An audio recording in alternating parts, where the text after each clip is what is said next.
DLSU system is committed to lead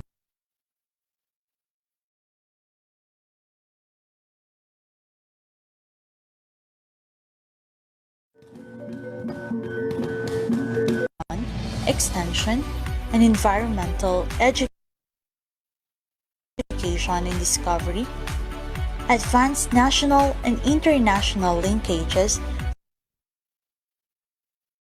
through collaborations, and demonstrate greater excellence, relevance, and inclusiveness for Mindanao and the Filipino nation. From a one-campus university, the Mindanao State University transformed into an 11-campus university system with a total student population of 82,064 and a faculty force of 3,444 in 2015. Each campus is headed by a chancellor or superintendent for the 3 integrated technical vocational education campuses. Presently, MSU is the largest government university in the Philippines in terms of student population. The university president is the head of the whole MSU system and is concurrently the Chief Executive Officer of MSU Marawi campus. The president also serves as the ex-officio vice chairman of the Board of Regents, the highest policy-making body of the university. The Office of the President caters all services to 11 campuses.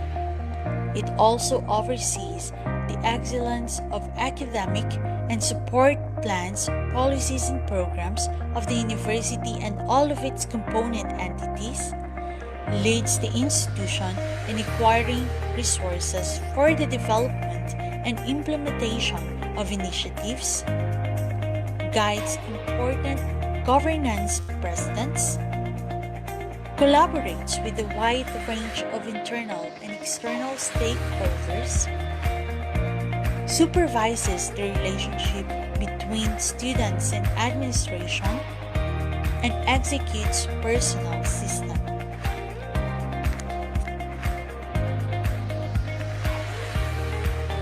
The Office of the President is located in the Administration Building of Marawi campus.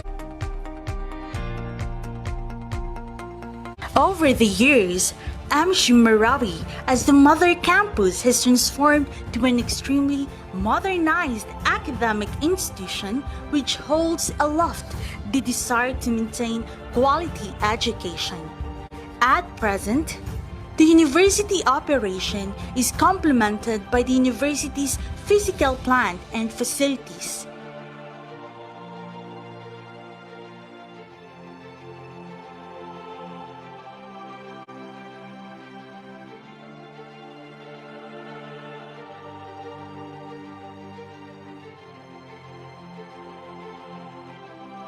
These include the recently completed academic buildings that are equipped with contemporary classrooms,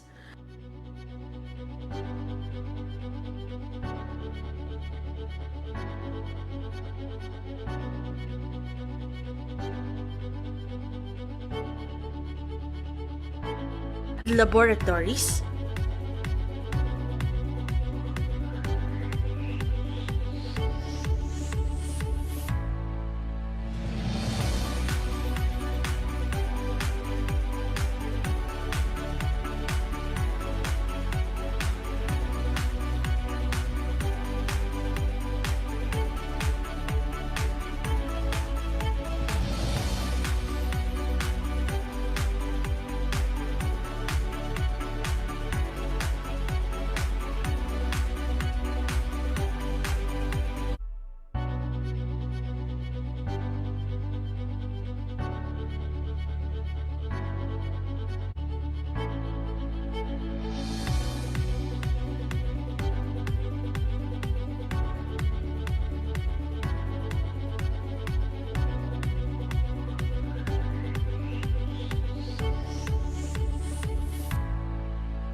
athletic facilities, health service facilities, food service facilities, convention center, student center, gymnasium, dormitories, cultural center, and other facilities that are used to enhance the delivery of services of the university.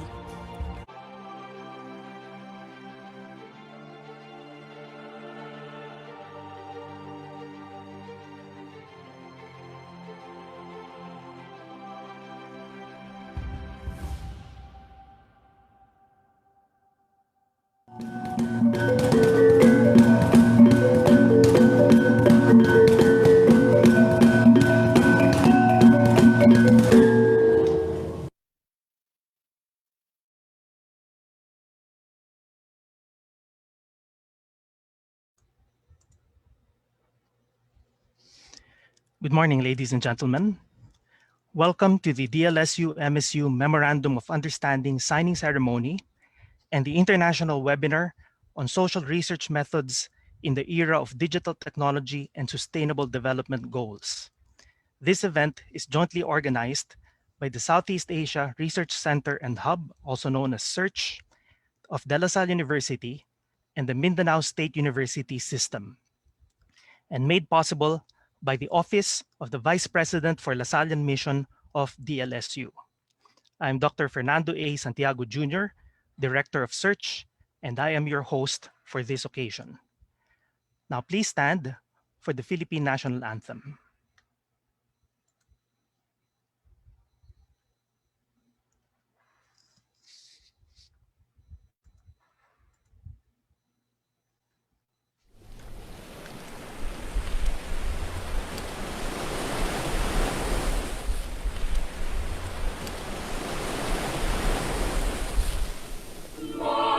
Magiliw, kaya sa silangan, alalam ng puso, sa dibdib mo'y buhay. Lumang hinirang, duyan ka ng magiging, sa manlulupig, di ka masisi.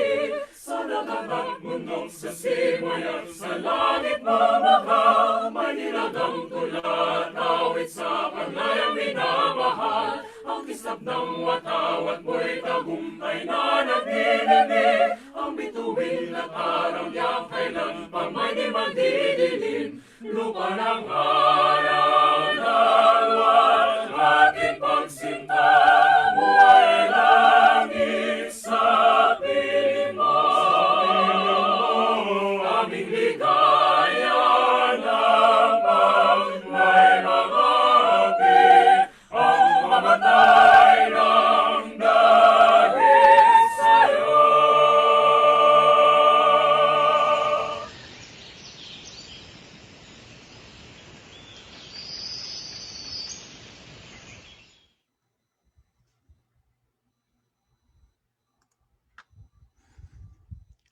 We shall now have the opening prayer. Let us put ourselves in the holy presence of God.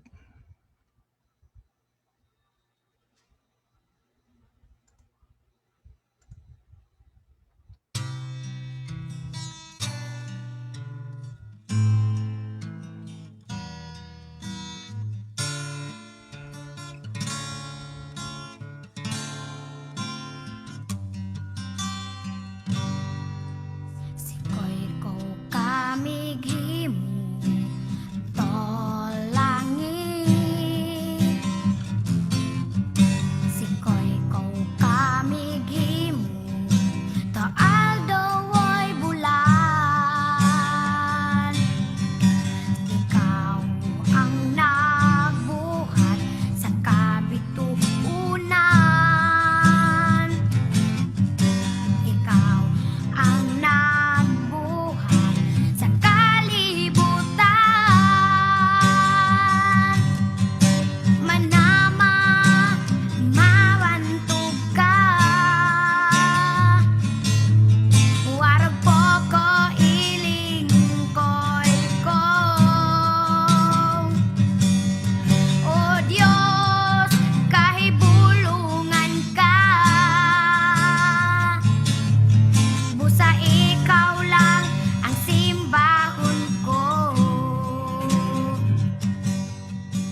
أعوذ بالله من الشيطان الرجيم بسم الله الرحمن الرحيم فقال ربكم ادعوني أستجب لكم آمين يا رب العالمين الحمد لله رب العالمين الرحمن الرحيم مالك يوم الدين إياك نعبد وإياك نستعين اهدنا الصراط المستقيم صراط الذين أنعمت عليهم غير المغضوب عليهم ولا الضالين آمين اللهم أمن والتقدم في بلدنا هذا آمين يا رب العالمين ربنا لا تزغ قلوبنا بعد إذ هديتنا وهب لنا من لدنك رحمة إنك أنت الوهاب ربنا إنك أنت الوهاب ربنا آتنا في الدنيا حسنة وفي الآخرة حسنة وقنا عذاب النار وصلى الله على خير خلقه سيدنا محمد وعلى آله وصحبه وسلم سبحان ربك رب العزة عما يصفون وسلام على المرسلين والحمد لله رب العالمين آمين يا رب العالمين.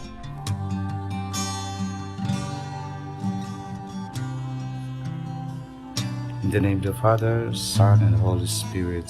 Amen. Our most gracious Heavenly Father, we come to you today to praise and worship you and give you thanks for all the things you continue to provide for ourselves and our families.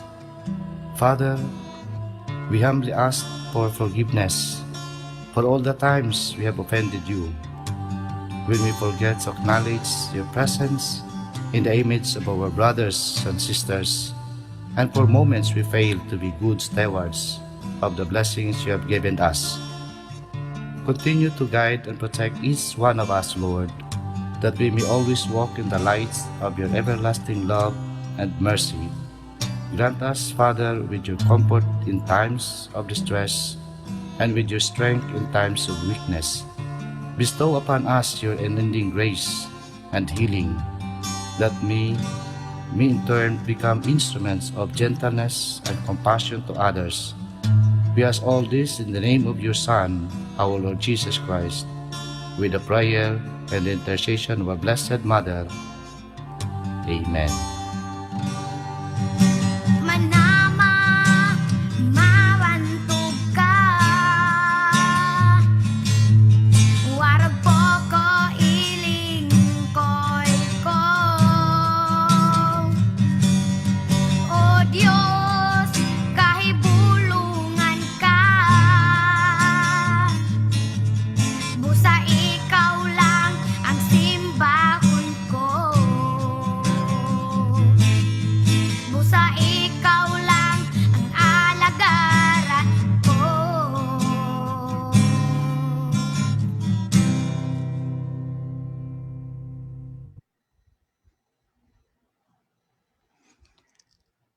And to give the welcome remarks, I have the pleasure to introduce Dr. Roderick V. Nuncio, Dean of the College of Liberal Arts of De La Salle University.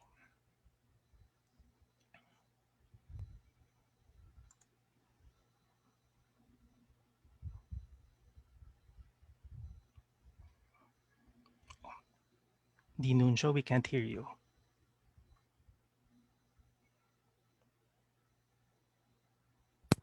Hello? I can hear you now. Okay, thank you.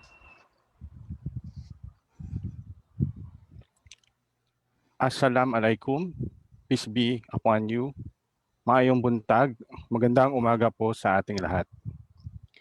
It is an honor and privilege to welcome our colleagues from Mindanao State University System, whose initiative and commitment to build partnership and collaboration with De La Salle University bear fruit today as we sign the Memorandum of Agreement. Mindanao as a region shows great promise and opportunity to achieve long-lasting intercultural peace and socio-economic development along with other localities in Luzon and Visayas that have endured tumultuous periods in their history.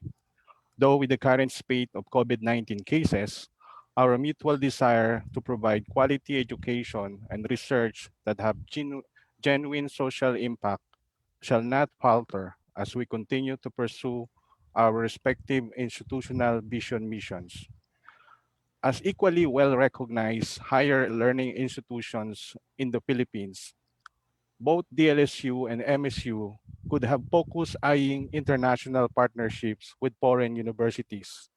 But this mutual agreement is worth emulating for this only shows that we need to strengthen first our interinstitutional engagement across the nation, while at the same time proactively aim to internationalize.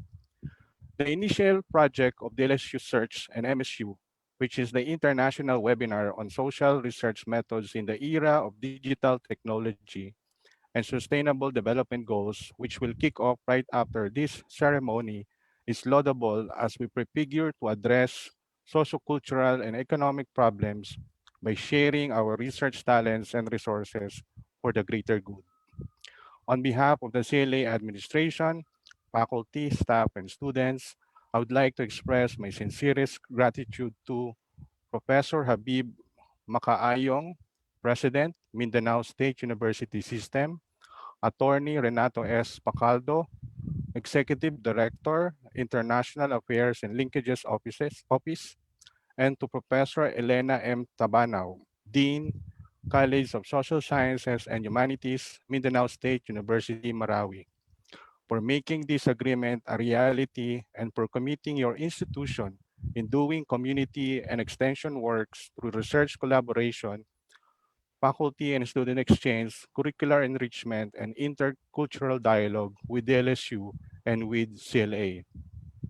Also, our heartfelt gratitude goes to Dr. Fernando Santiago Jr., Director of the Southeast Asian Research Hub and Center, for spearheading this agreement and for his leadership to lay down the groundwork for our current and future collaborative projects with MSU. I would also like to thank our search distinguished research fellows, our faculty, staff, and students involved in the webinar, and to Dr. Myla Arcinas, Assistant Dean for External Affairs and LaSalle Mission, for all this splendid work. Congratulations to both parties. May the gift of peace, solidarity, and progress be upon us always. Let us all be safe and healthy, everyone. Isang mapagpala at mapagpalayang umaga sa ating lahat. Thank you, Dean Nuncio.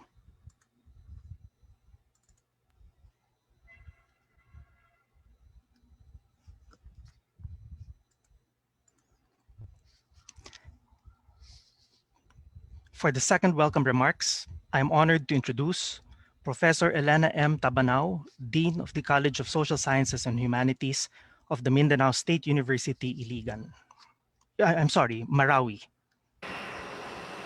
To the MSU System President, Dr. Habib W. Makaayong, our VP for Academic Affairs, Dr. Alma E. Beroa, our Executive Director of the International Affairs and Linkages, Attorney Renato Pacaldo, our VC for Academic Affairs, Attorney Alice Sidney Titukalan, our VC for Research, Extension and Development, Dr. Teresita Poblete, the Director of Southeast Asia Research and Hub, De La Salle University, Dr. Fernando Santiago Jr., the officials, faculty, and students of the MSU, a pleasant day to everyone. Today marks a very meaningful breakthrough as we take a stride in collaborating to engender Southeast Asian research.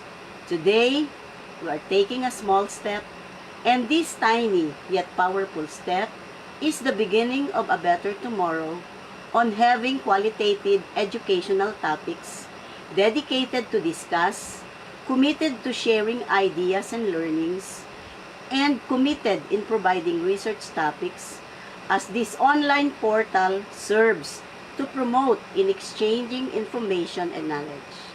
The Mindanao State University's joint project with De La Salle University on Southeast Asia Research Center Hub, otherwise known as CERTS, will be a dynamic two-day webinar that will be hands-on in learning and training in developing the skills and competency in research methods.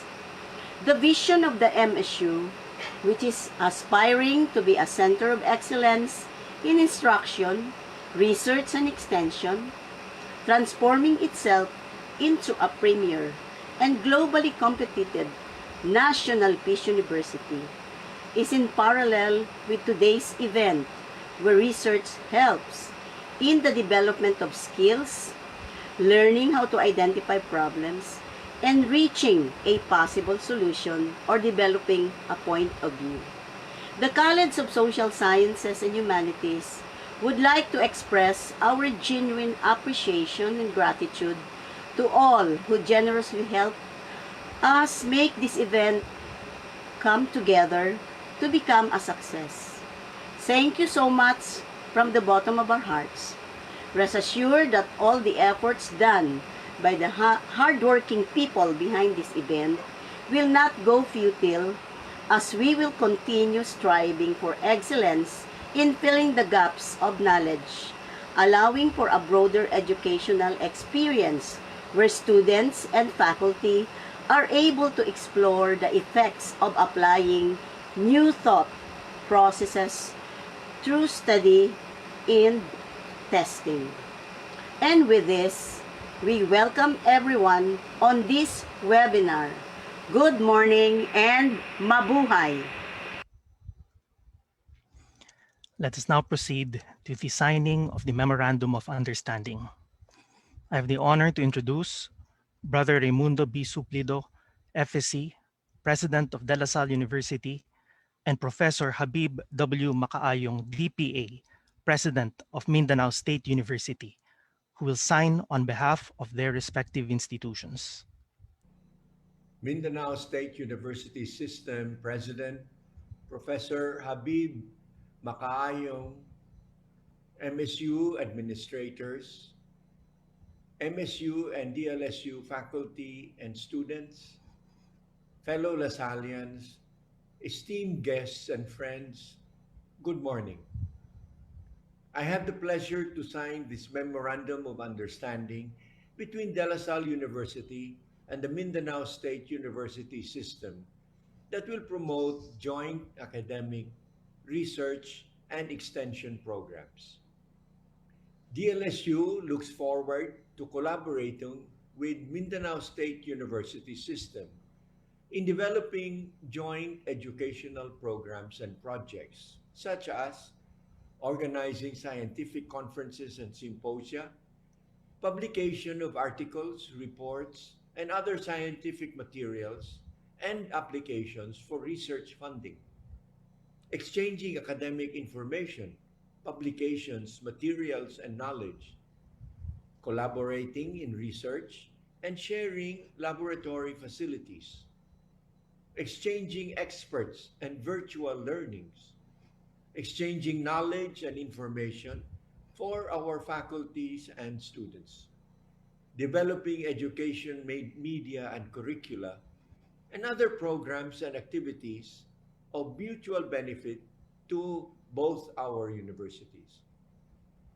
Our agreement is not only an act of solidarity, but also a sign of our commitment to be a resource for our nation and to be socially responsible in building a just, peaceful, stable, and progressive Philippines. It is also an affirmation of our commitment to build a community of leaders, competent professionals, scholars, researchers, and entrepreneurs who will participate actively in improving the quality of life of our people. Today, I'm also pleased to welcome you to the international webinar on social research methods in the era of digital technology and sustainable development goals, a joint project of De La Salle University's Southeast Asia Research Center and Hub, or SEARCH, and the Mindanao State University System. This webinar is aimed at promoting advanced research skills, quality education, and lifelong learning for all. One of the key thrusts of DLSU is community engagement, which refers to varied ways our community partners with individuals and groups to advance the public good, address systemic challenges, or to influence the direction of our community.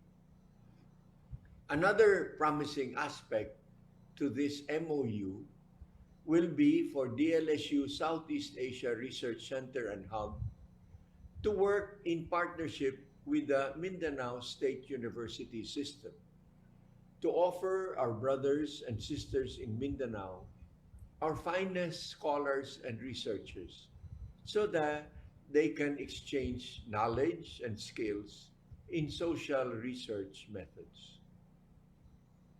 On behalf of our Lasallian community, I express my deepest gratitude for this valuable partnership. Thank you and a pleasant day to everyone.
Brother Raimundo Suplido, the President of the La Salle University, Associate Professor Dr. Fernando Santiago Jr., the Director of Southeast Asia Research Center and Hub, the La Salle University, and other university officials of the La Salle University, Professor Dr. Alma Birua, the Vice President for Academic Affairs of the MISU System, Dr. Rashid Paka, the Vice President for Planning and Development of the MISU System, other university officials of the MISU, ladies and gentlemen, good day and greetings of peace from MISU. Assalamu alaikum warahmatullahi wabarakatuh. I am grateful that we entered into this Memorandum of Understanding because this will serve as a platform of both institutions for collaborative programs in academic, research, and extension to advance knowledge discovery and promote social and cultural diversity, which is part of our strategies in infusing an international and intercultural dimension in the delivery of higher education programs. Like the La Salle University, the Mindanao State University also aspires to be a nationally and internationally recognized premier university that promotes and upholds academic excellence, relevant research and innovation, and global competitiveness. However, our ambitions to become a world-class university is not achieved by self-declaration, but rather it is conferred by the outside world on the basis of recognition or repetition. I am confident that this collaboration between MISU and La Salle will help us increase our visibility and reputation in the international community and will produce results in the areas of collaboration research, joint academic programs, joint extension services, building core competencies and expertise, transfer technology, and translation of research outputs into products for the enhancement of the quality of life so as to make this country and the whole world a better place to live in. I am glad that as of this time, upon signing this partnership agreement, we already have on board this first collaboration webinar titled International Webinar on Social Research Methods in the Era of Digital Technology and Sustainable Development Goals. My gratitude to the organizers of this conference and the LaSalle University for tapping DLSU system to co-host locally organized and join this conference as main participants of this webinar. Research is the backbone of the university, and therefore it is very important that researchers must be equipped with the necessary knowledge and skills that are relevant in our times. I am looking forward for more similar programs and collaborative research projects in social sciences between DLSU and the LaSalle as a way to keep our MOU active. I am hopeful that this webinar is just a first step in making this partnership agreement producing results for the benefit of both DLSU and the LaSalle, to make our institutions as a reputable higher education institution not only the ASEAN region but also in other parts of the world. Wassalam.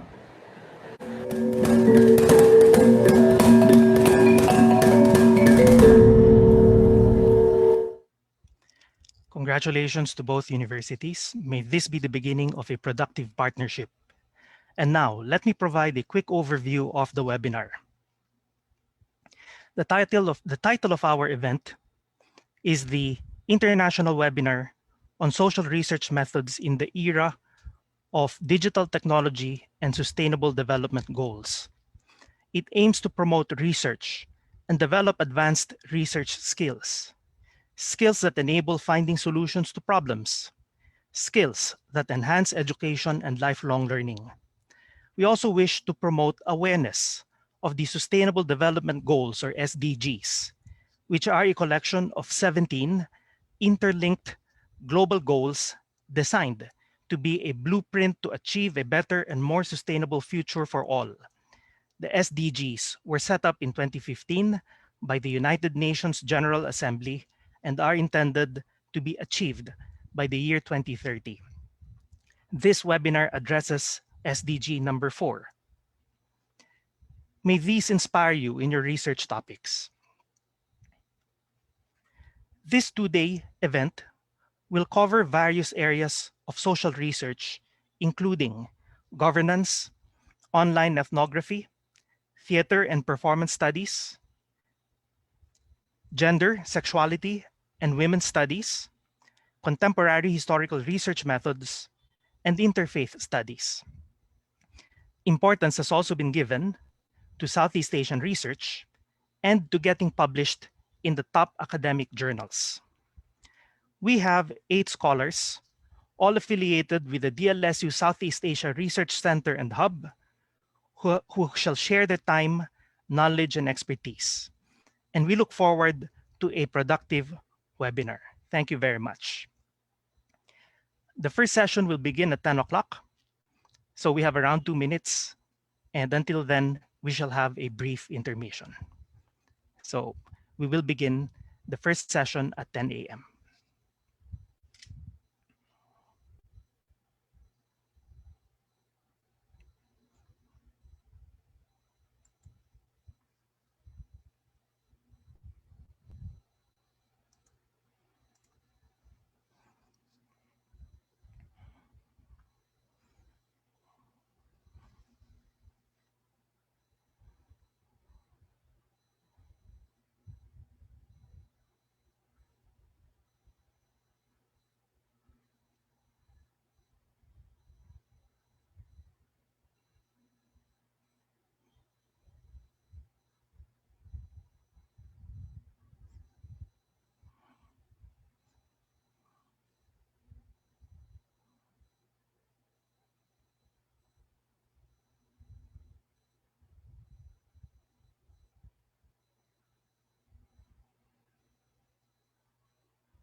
Our first speaker will discuss the value of Southeast Asian research. He is an associate professor of the School of History, Department of Humanities, and coordinator of the Doctoral Studies program of the S. Rajaratnam School of International Studies of the Nanyang Technological University. He has a doctorate in politics and governance and critical theory. Ladies and from the University of Essex in the UK. Ladies and gentlemen, it's a great pleasure to introduce Professor Farish A. Noor. Thank you very much, Fernando. And I'd like to begin by thanking the organizers of this event. I'm very, very happy to be here with all of you today to discuss a topic that's very close to my own, research interests, which is Southeast Asian studies. And I was invited to talk about the importance or the value of Southeast Asian studies, which I think is, should be apparent to all of us by now. But allow me to begin with a very simple question, which is something that I pose to my students when we begin the course that I teach on Southeast Asian society, history, and politics, which is, where is Southeast Asia? Since we're talking about the value of Southeast Asian studies, let's begin with this simple question. Where is Southeast Asia? The conventional answer to a question like that would entail us looking at a map and pointing to the map and say, there is Southeast Asia.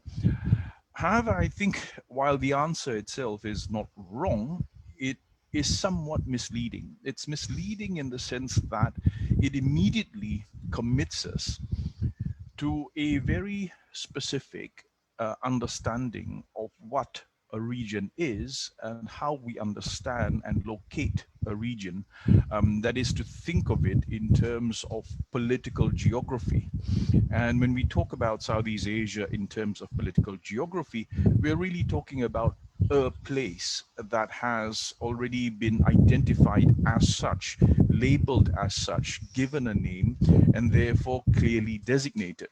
Now, my problem with that is that what it does is it presents Southeast Asia to us as something that is already ontologically, fully constituted and given, as if Southeast Asia is a ready-made, already constructed, already fully present entity that we can simply look at and study. As if, the question being, where is Southeast Asia? Here is Southeast Asia. Let's study this thing called Southeast Asia. Now, because my approach to Southeast Asian studies takes off from history and philosophy, my approach has always been to see Southeast Asia not as a thing that is already given and constituted and ontologically fully present, but rather as something that is constantly in a process of change, evolution, adaptation, adoption, and therefore something dynamic, organic, and alive.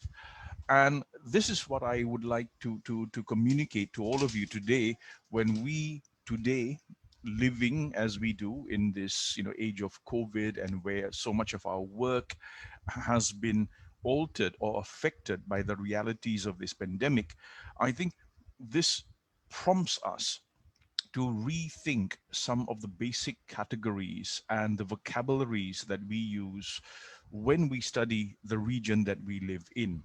I'm going to try to put across a few points, if I may.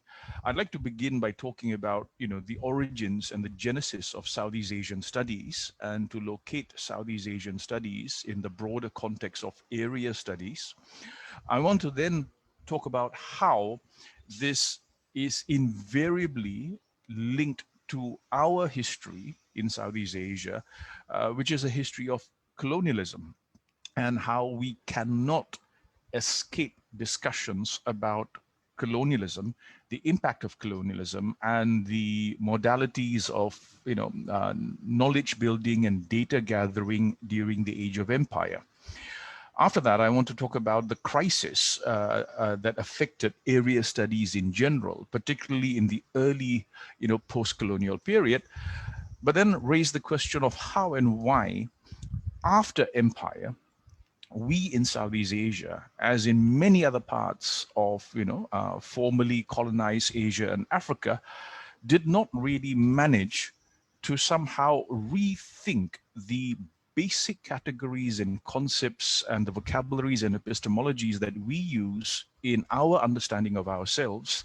And then finally, look at the state of Southeast Asian studies today and appeal to all of us here for more vigor, more interest in our own region on the basis that we actually do not know ourselves and we do not know each other. All right. So let's start from the beginning itself and look at the origins of Southeast Asian studies, how and why it emerged. Now, if you were to do any course in any reputable university in the world today, whether in the Western world or in Asia, and you were to choose a course on Southeast Asian studies, you're quite likely to be exposed to a curriculum or a syllabus that is more or less streamlined across the world. And it doesn't really matter whether you're doing Southeast Asian studies in Southeast Asia or in a university in the United Kingdom or Australia or America. What you're likely to encounter would be more or less, the same corpus of key foundational texts that have become somewhat canonical by now. For those of us, myself included, right, who did Southeast Asian studies in London in the 80s, in those days, you would be, expected to be familiar with the works of people like Stamford Raffles, John Crawford, William Marsden, and what have you.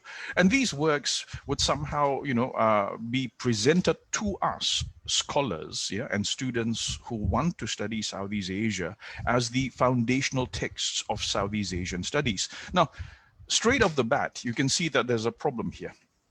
From the word go, from the moment we begin to study our region, many scholars, whether they're Asian or Western, many scholars who wish to study Southeast Asia would invariably be expected to familiarize themselves with works on Southeast Asia that were not written by Southeast Asians themselves. And this I find somewhat glaring, and it remains a reality. Yeah, we have to be honest with ourselves here. This remains a reality until today.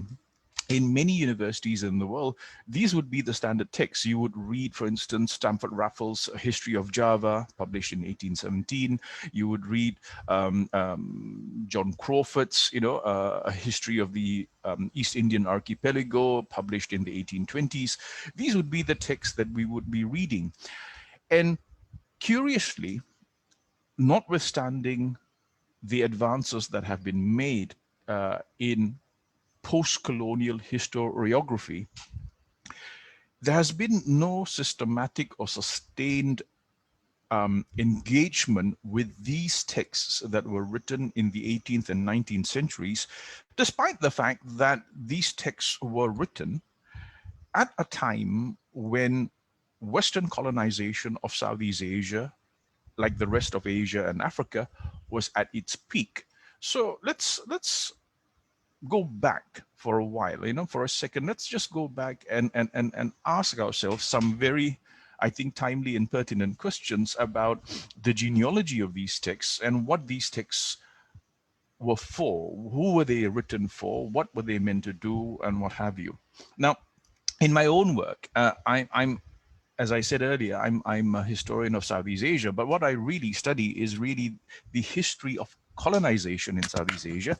And I'm particularly interested in the manner through which colonization was not simply a process of violence and conquest, but also involved an enormous amount of data gathering and information building, knowledge building, that went hand in glove with the process of actual colonial conquest and the building of empires.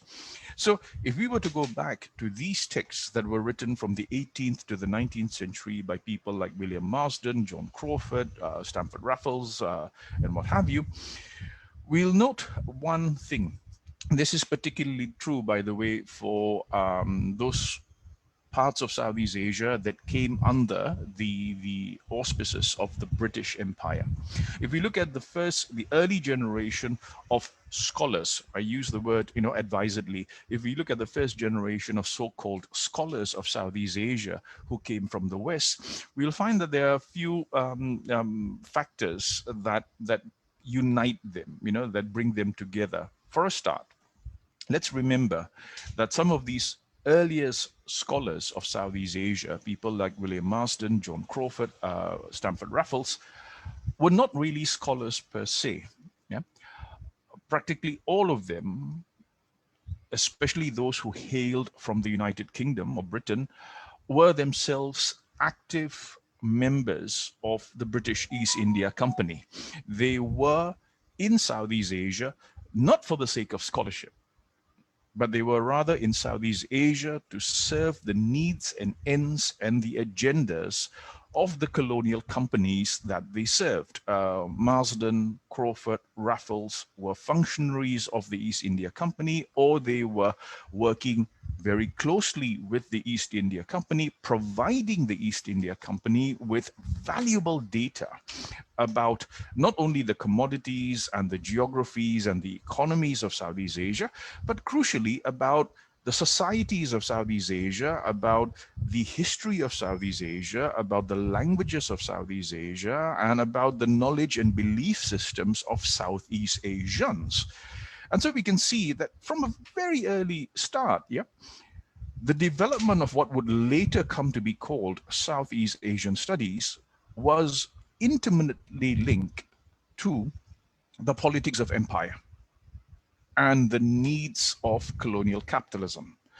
And this is true not only of those so-called scholars who worked in parts of the world that were under the British Empire, but it also applies to Dutch scholars, Spanish scholars, Portuguese scholars, French scholars, and later American scholars who came to Southeast Asia to study not only the geography and the economy of Southeast Asia, but the societies of Southeast Asia, in order to understand them better so as to be able to govern them and colonize them better as well.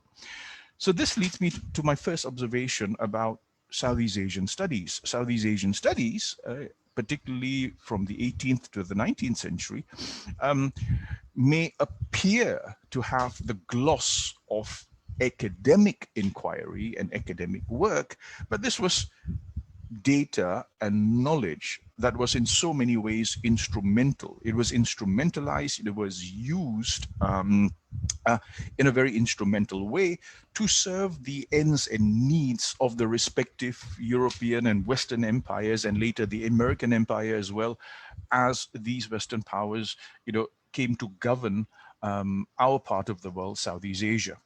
Now, in the course of this, and this leads me to my second point, in the course of this long process of data collecting and knowledge building, we also have to remember that, knowledge has always been contested. This is particularly true of certain disciplines in the humanities, notably history, of course. We all know, I think we should know, that history has always been a very contested domain. And I think this becomes very clear when we look at how the writing of Southeast Asian history, particularly in the 18th and 19th centuries, the writing of Southeast Asian history by Europeans and Westerners was really a process of rewriting history to serve the needs and agendas and the requirements of the colonial companies and the colonial administrations that were at work then. And so what do we see? We see not only an attempt to recount the history of Southeast Asia through a very Eurocentric, Western-centric lens, but crucially, we also see the beginnings of a process of historical marginalization and historical erasure, where the histories of the native communities of Southeast Asia, the local histories, the local knowledges, the local epistemologies and vocabularies, the local geographies of Southeast Asia would be not only read and processed and codified, but also relegated to an inferior register in a hierarchy of knowledges that invariably would place, a certain Western Enlightenment notion of modernity and progress above all else. And this is why for scholars like myself, contemporary scholars of Southeast Asia, when people like me and my colleagues read the writings of people like Raffles and Crawford and Mundy and Keppel and Marsden or what have you, what becomes very obvious to us is not simply the fact that these individuals were selective in their collection and their recording of local data and local knowledge, but were also deliberate in the manner in which all this local knowledge would be reorganized in a manner that constantly presented Southeast Asian knowledges and Southeast Asian belief systems and Southeast Asian epistemologies and vocabularies in an inferior register, always, not as good, not as accurate, not as scientific, not as modern, not as progressive as Western knowledge. Now, here we have then, the beginnings of what would become, a hierarchy of knowledge and the way in which Southeast Asia, as it came to be known to the West, was not simply colonized in terms of its territory, its maritime territory, its terrestrial territory, but also colonized intellectually, colonized academically, colonized in terms of its historiography and its cultural and belief systems.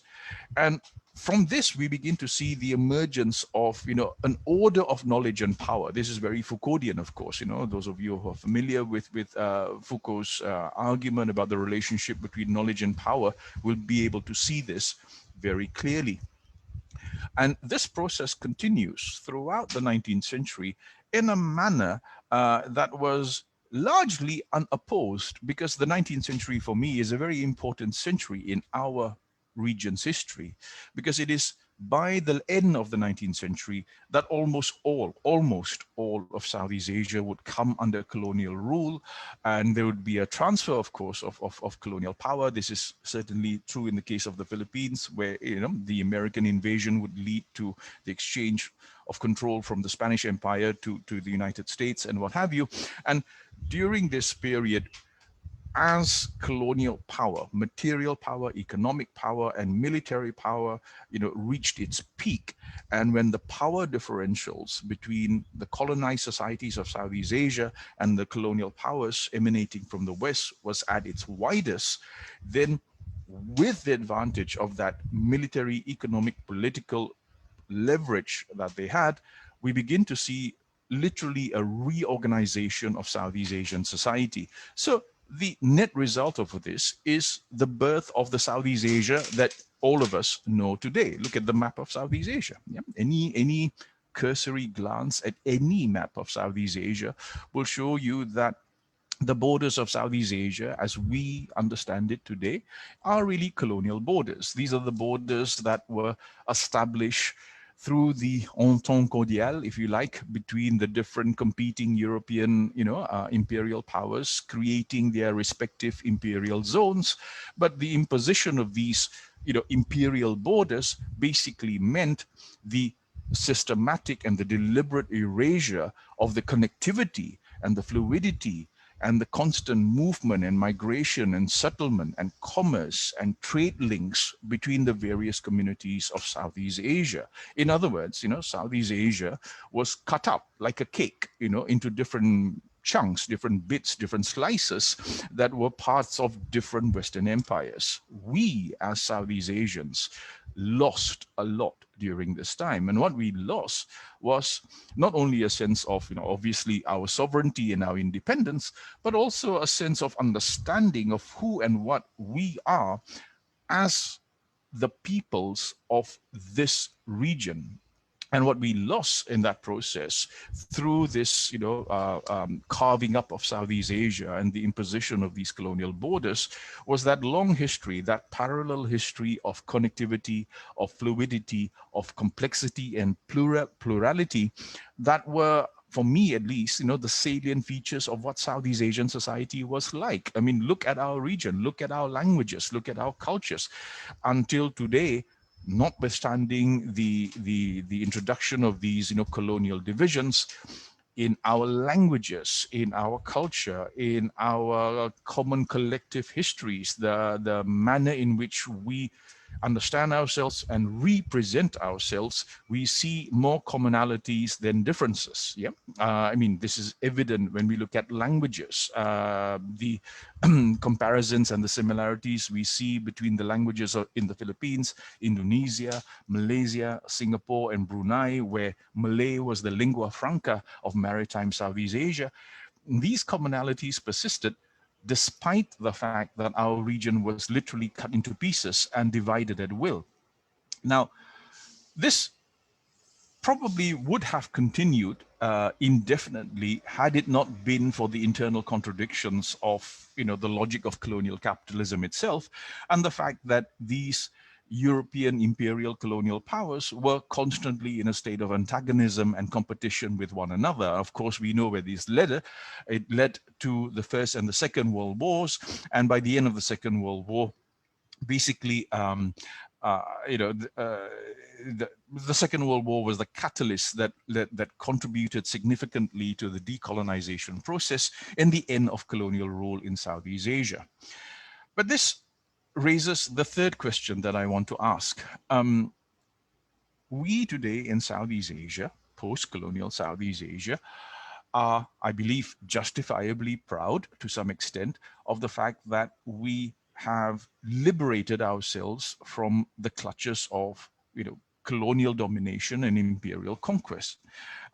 However, there is a curious question that arises from this situation. And the question is this: how and why is it that immediately after the end of empire and the countries of Southeast Asia, gain independence from the 1940s all the way to the 1960s, one by one, Indonesia, Philippines, Burma, Vietnam, declare their independence or fight for their independence. Malaya, the Federation of Malaya in 1957, and later the Federation of Malaysia in 1963, Singapore in 1965, and what have you.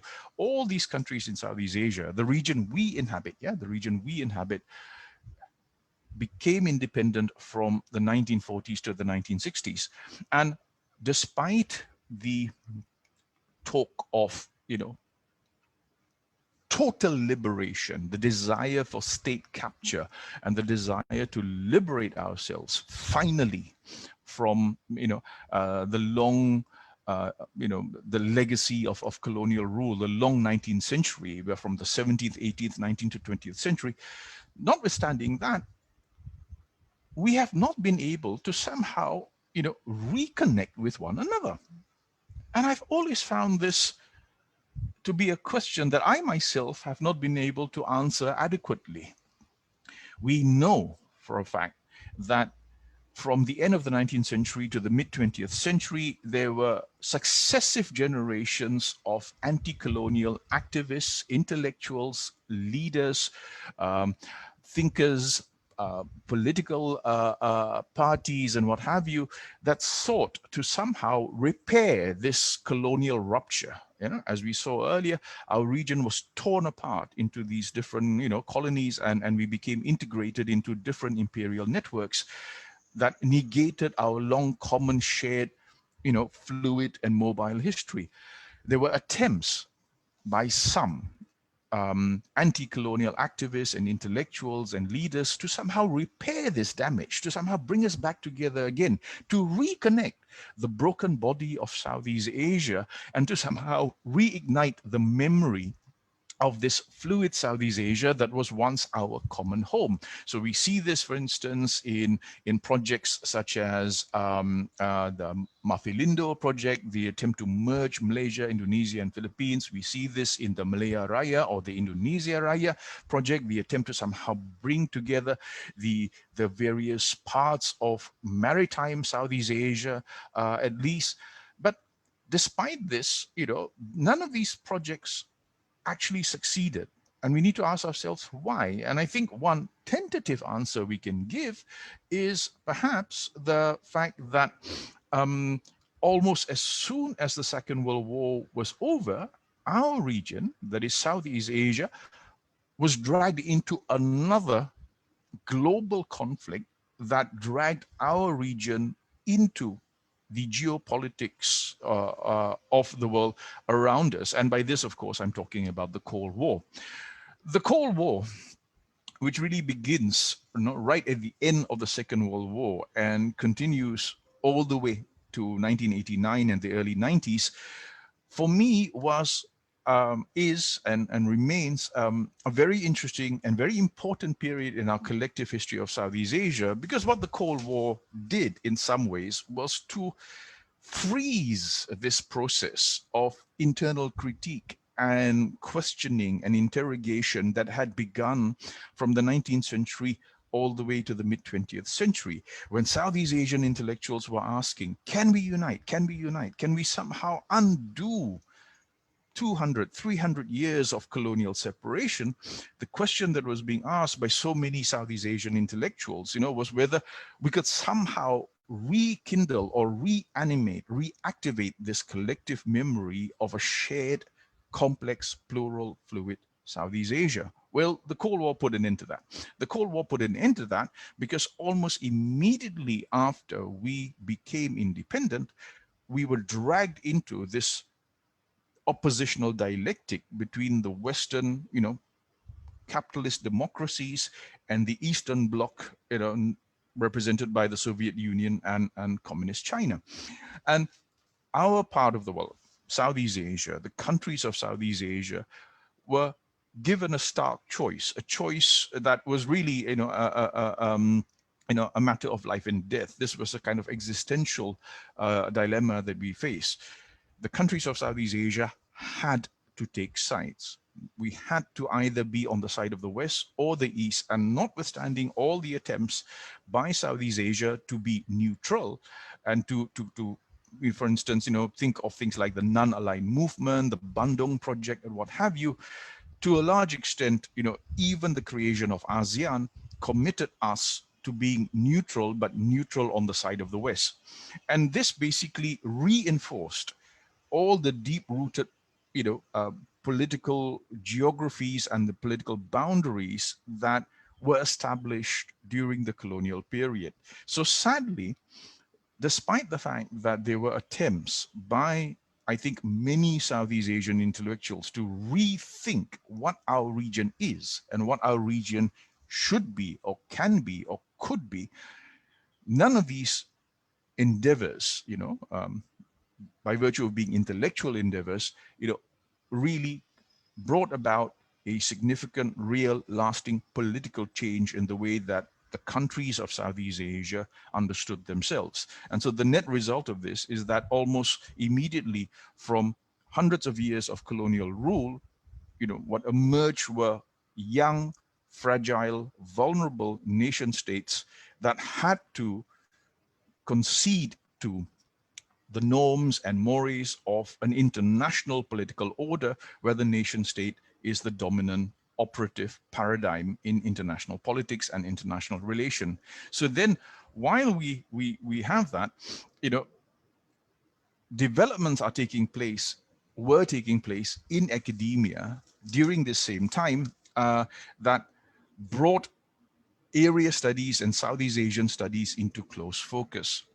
Because during this period, particularly from the 60s onwards, we begin to see how the events and the developments taking place in Europe, in the Western world, notably the rise of new wave philosophy and critical theory and critical thinking, brought about some very various very, very serious interrogation about the disciplines in the humanities that contributed to area studies in general and Southeast Asian studies in particular. And by this, of course, I'm talking about, the very important contributions made by, the Frankfurt School, by critical theory, that began to seriously interrogate the workings of disciplines such as history, sociology, and anthropology in particular.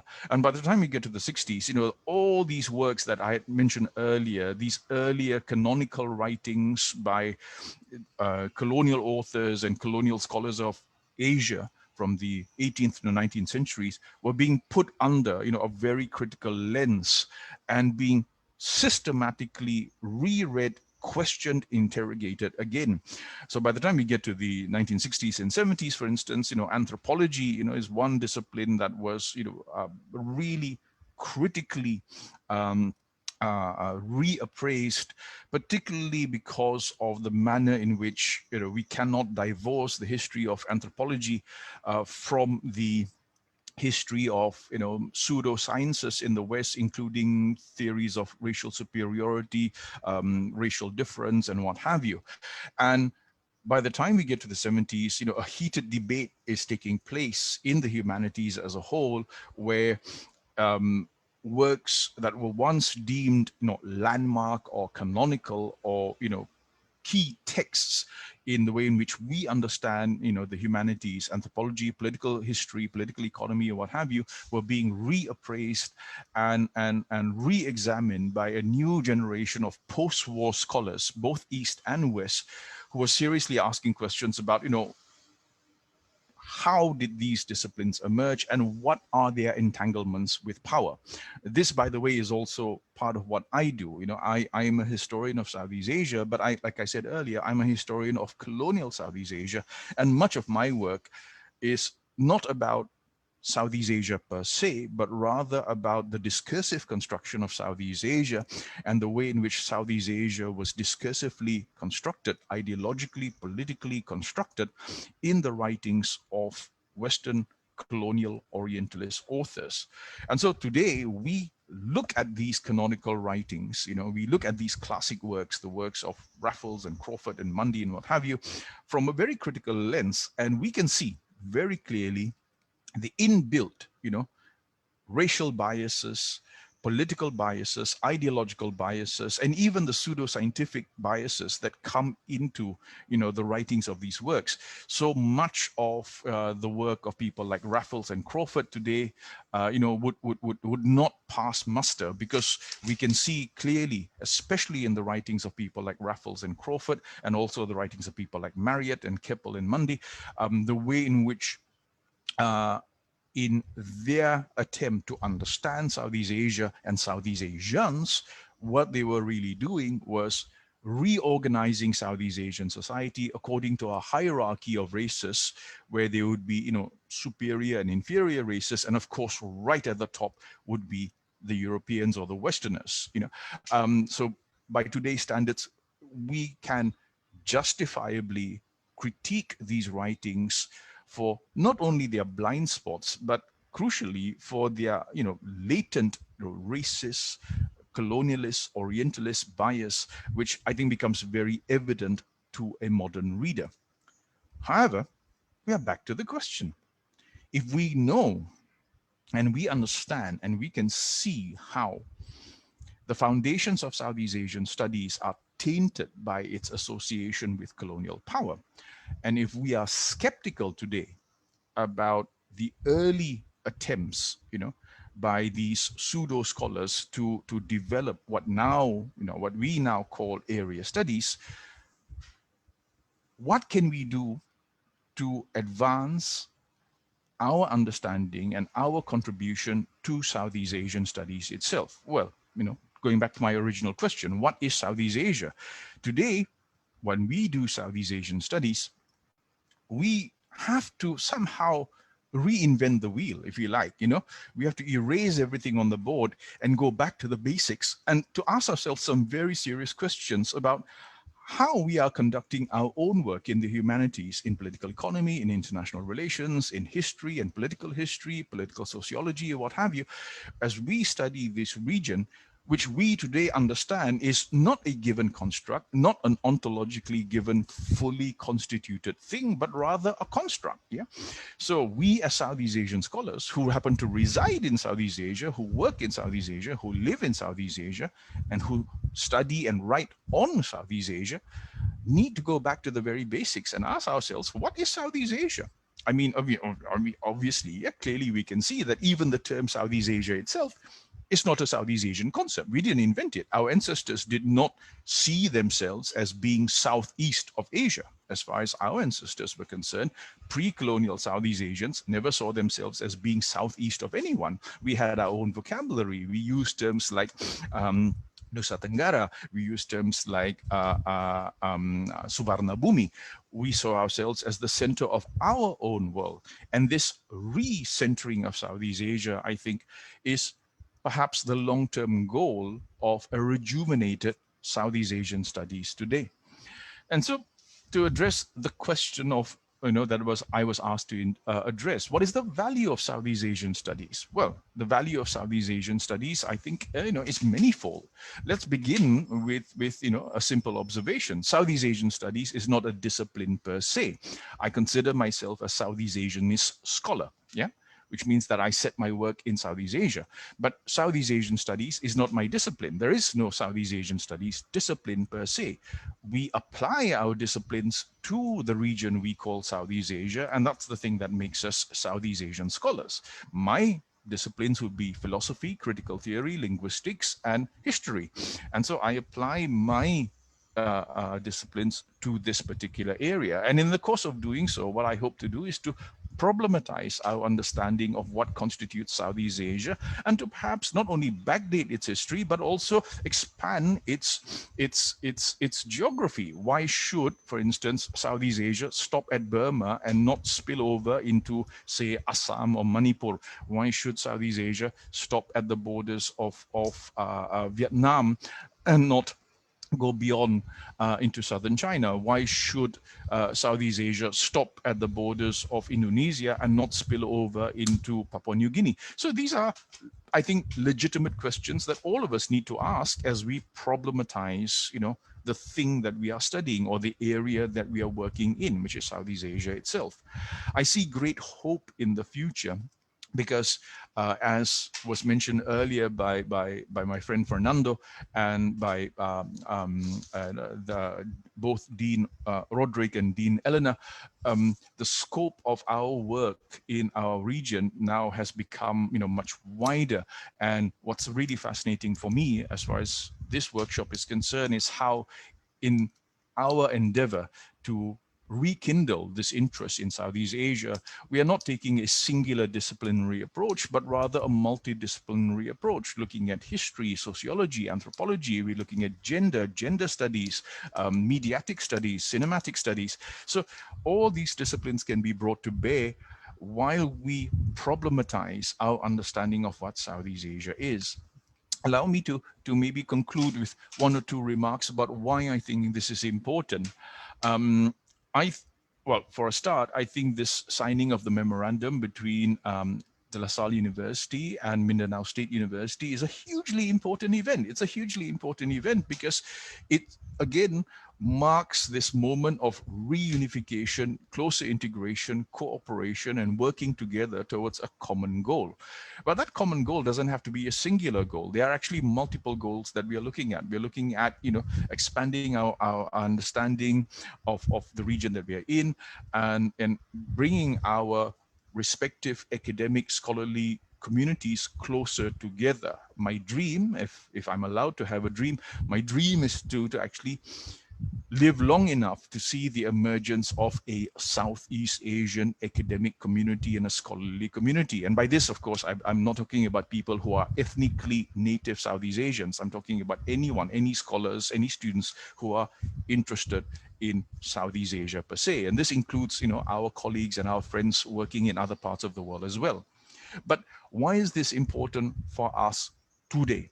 Why is Southeast Asian studies important for us today? Well, I think there are a few reasons that we can think of.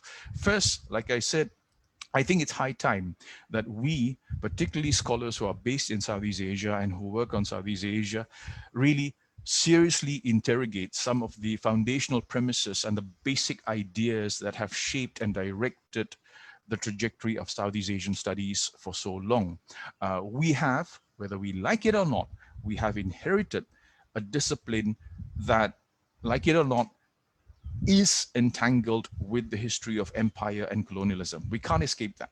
We cannot escape that. However, we do not have to be victims of history, because we can actively, on our part, interrogate these entanglements, expose these entanglements, work within and through these entanglements in order to untangle them. That's one.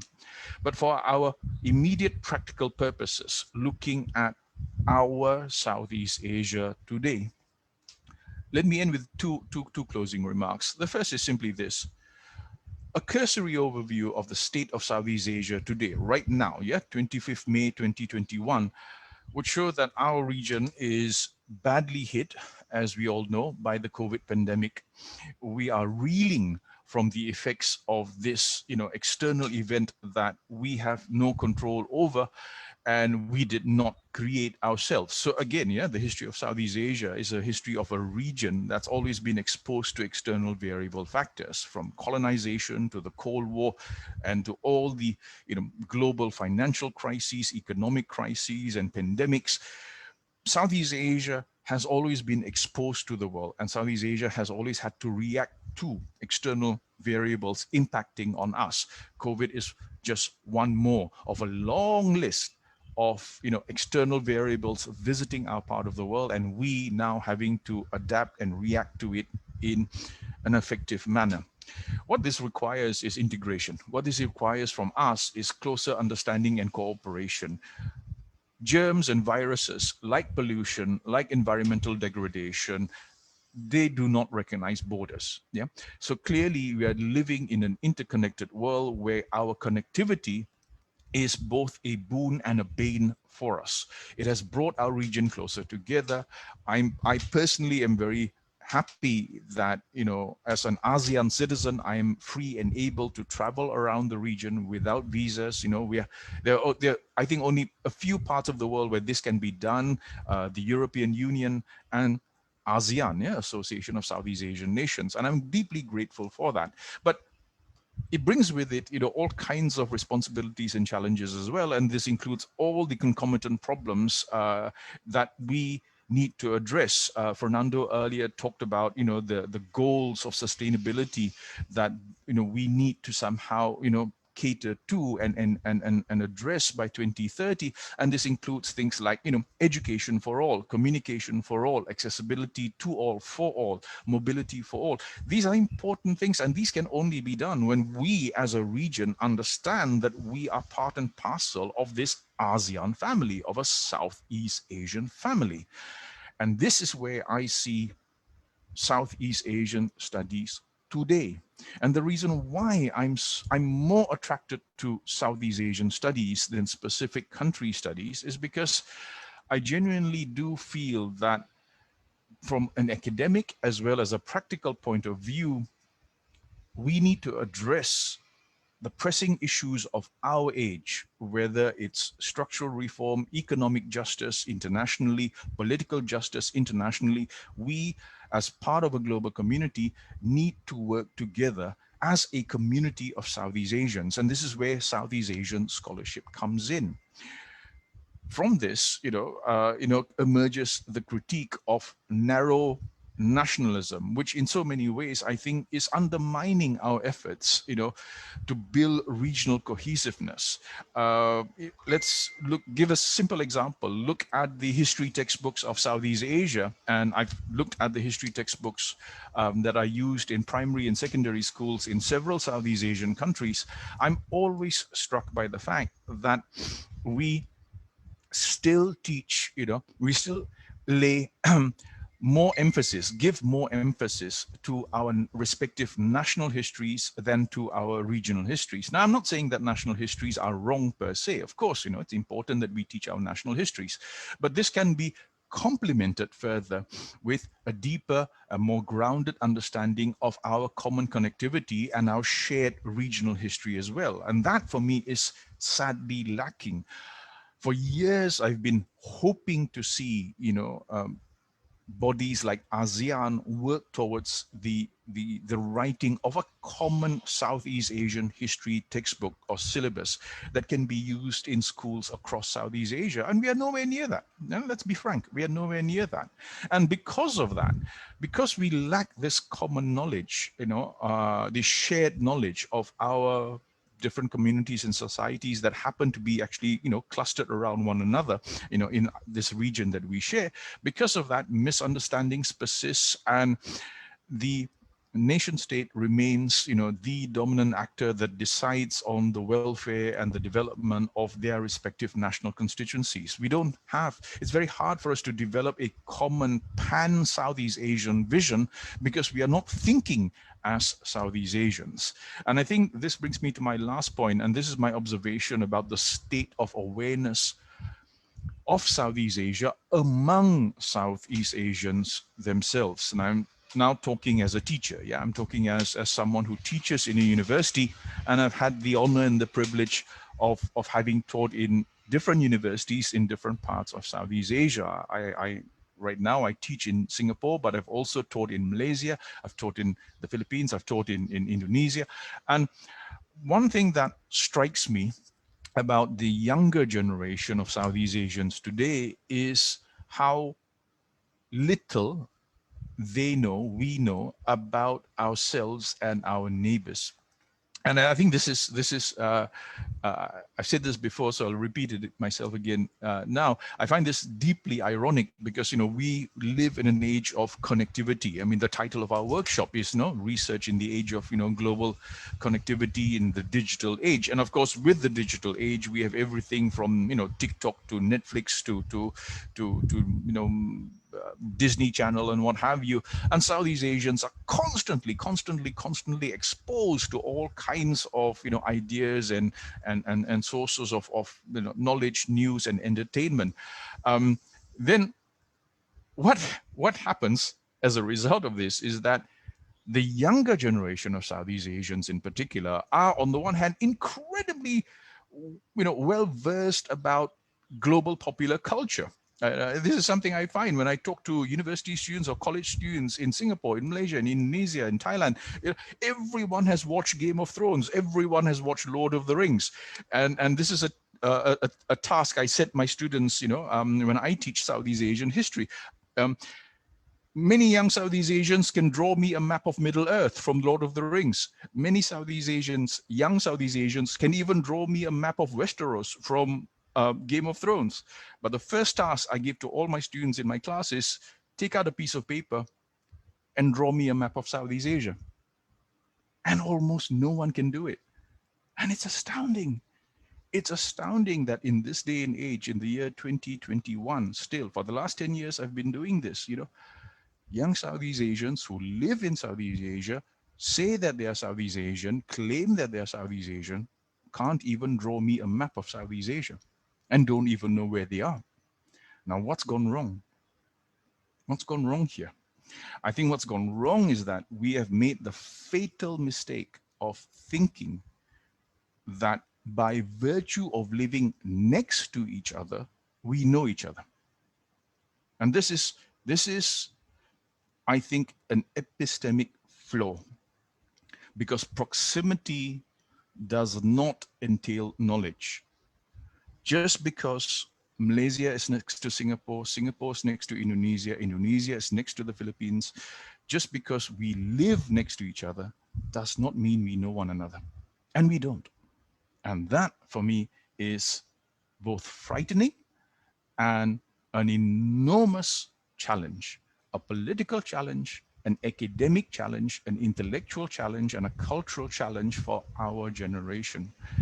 We have for so long assumed that by virtue of being Southeast Asians, why? Because we point to a map and say that's Southeast Asia and I'm there, or because we look at our passport and it says, Philippines, Malaysia, Indonesia, Singapore. So there's a name of a Southeast Asian country on that passport. We automatically think that this makes us Southeast Asian. No, it does not.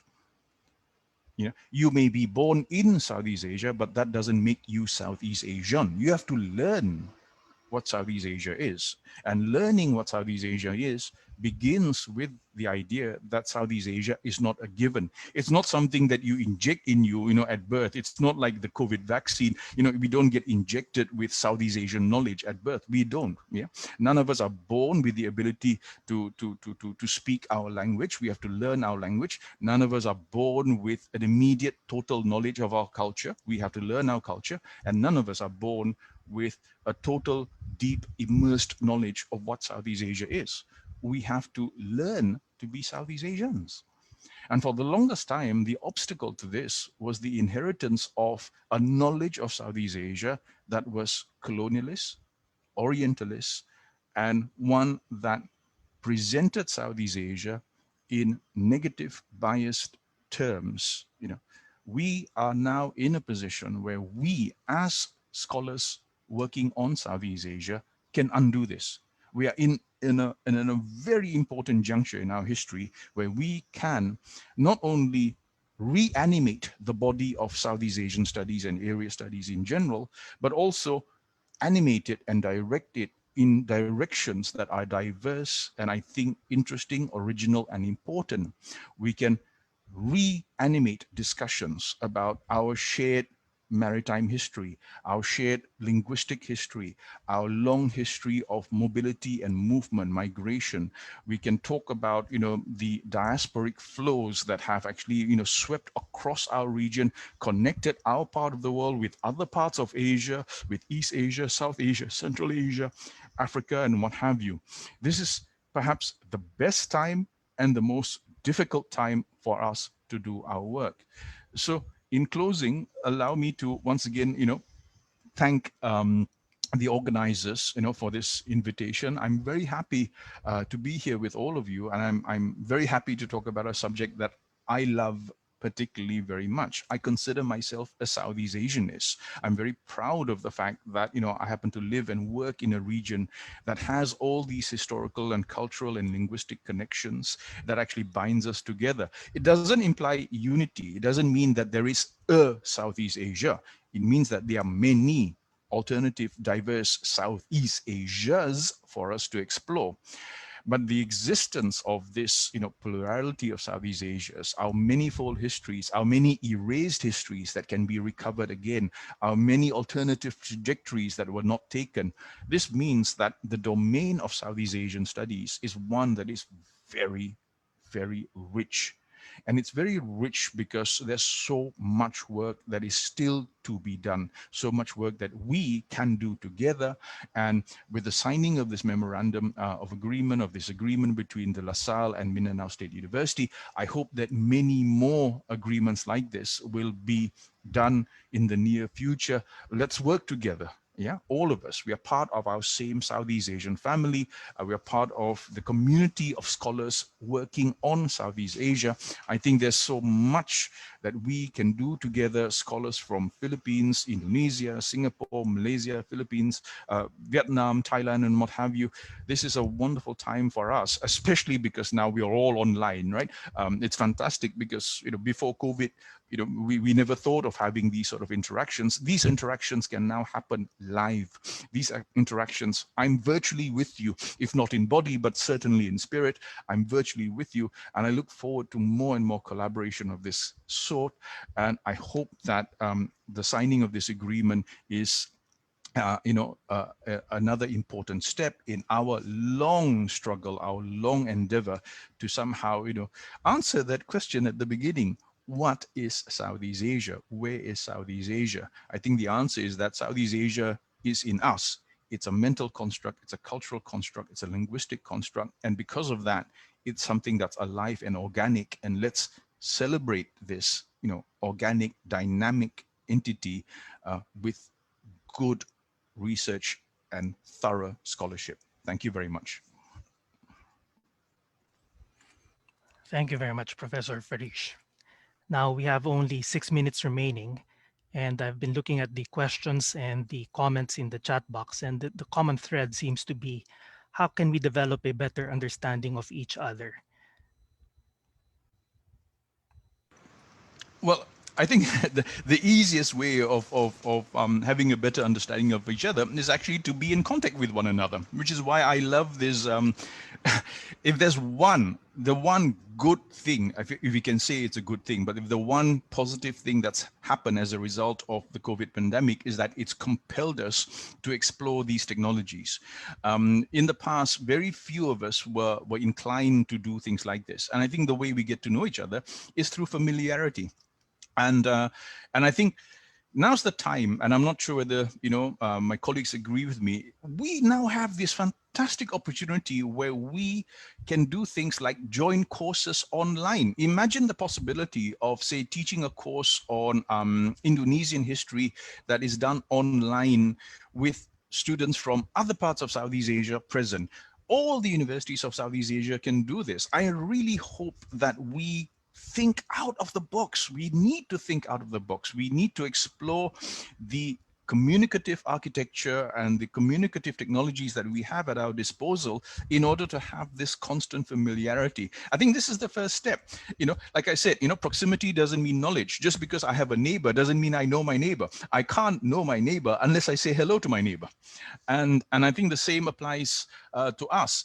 Prior to COVID, I have encountered several instances of, say, Indonesian students studying in Thailand, sent on study tours and all that. COVID, of course, has made that impossible. We can't do that anymore. But what we can do is, use technologies like this, like Zoom, like Facebook, to actually, have our virtual encounters to the point where we have this familiarity. Knowledge doesn't mean agreement, by the way. It doesn't mean that just because we get to know each other, we'll all fall in love with each other. This is not some, Woodstock love fest I'm talking about, because there are differences. There will be differences, and we must learn to negotiate our differences as well. And of course, some things, cannot be negotiated away. We have to learn to live with differences as well. But all of this, again, falls back on familiarity. And so the simplest answer I can give you is, let's do more of this. Let's do more of this. Let's have joint courses with multiple universities in Southeast Asia. Let's have online learning, bringing students from Philippines, Malaysia, Singapore, Indonesia together.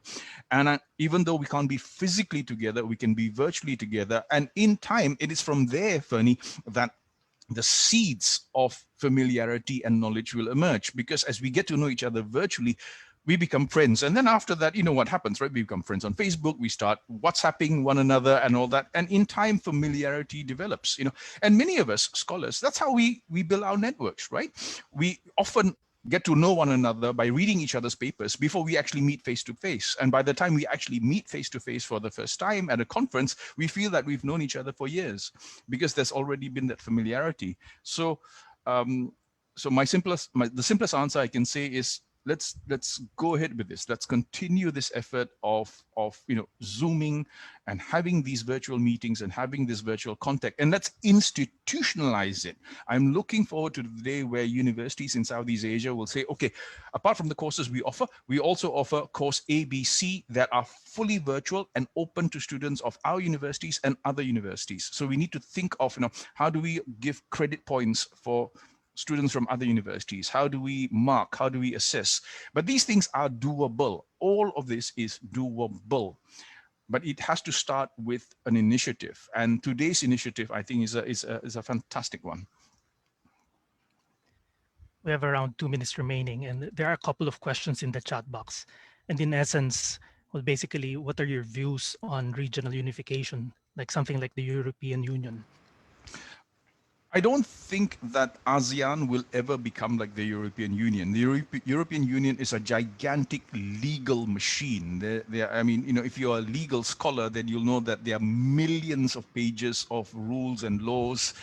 And I think that's made European integration harder as well, because when you have a kind of legal construct, it impinges on sovereignty.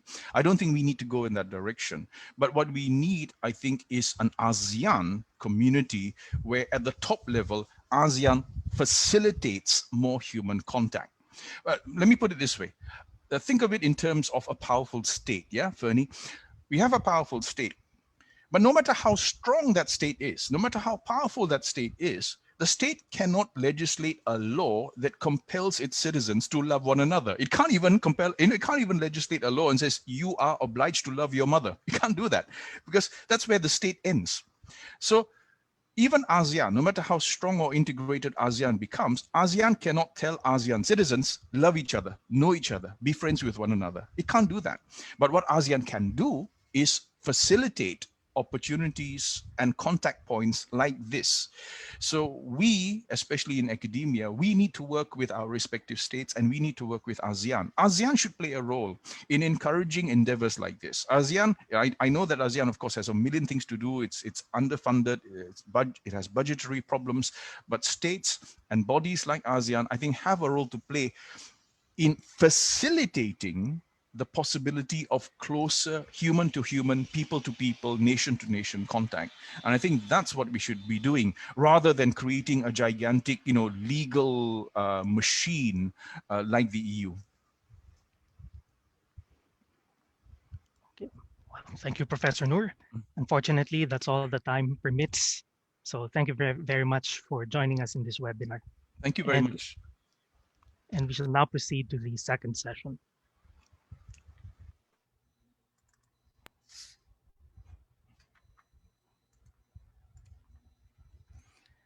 The next speaker will discuss assessing democracy and government performance using aggregate indicators. He is a full professor of the Department of Political Science of De La Salle University and president of Pulse Asia Research Incorporated.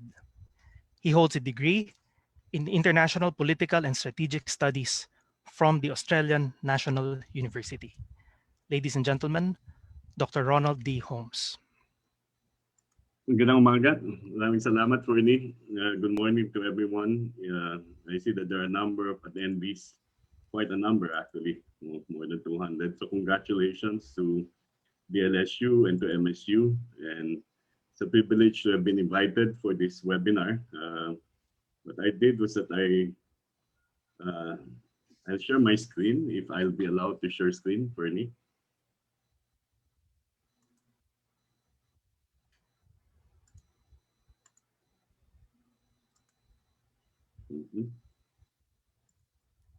You may share now, sir.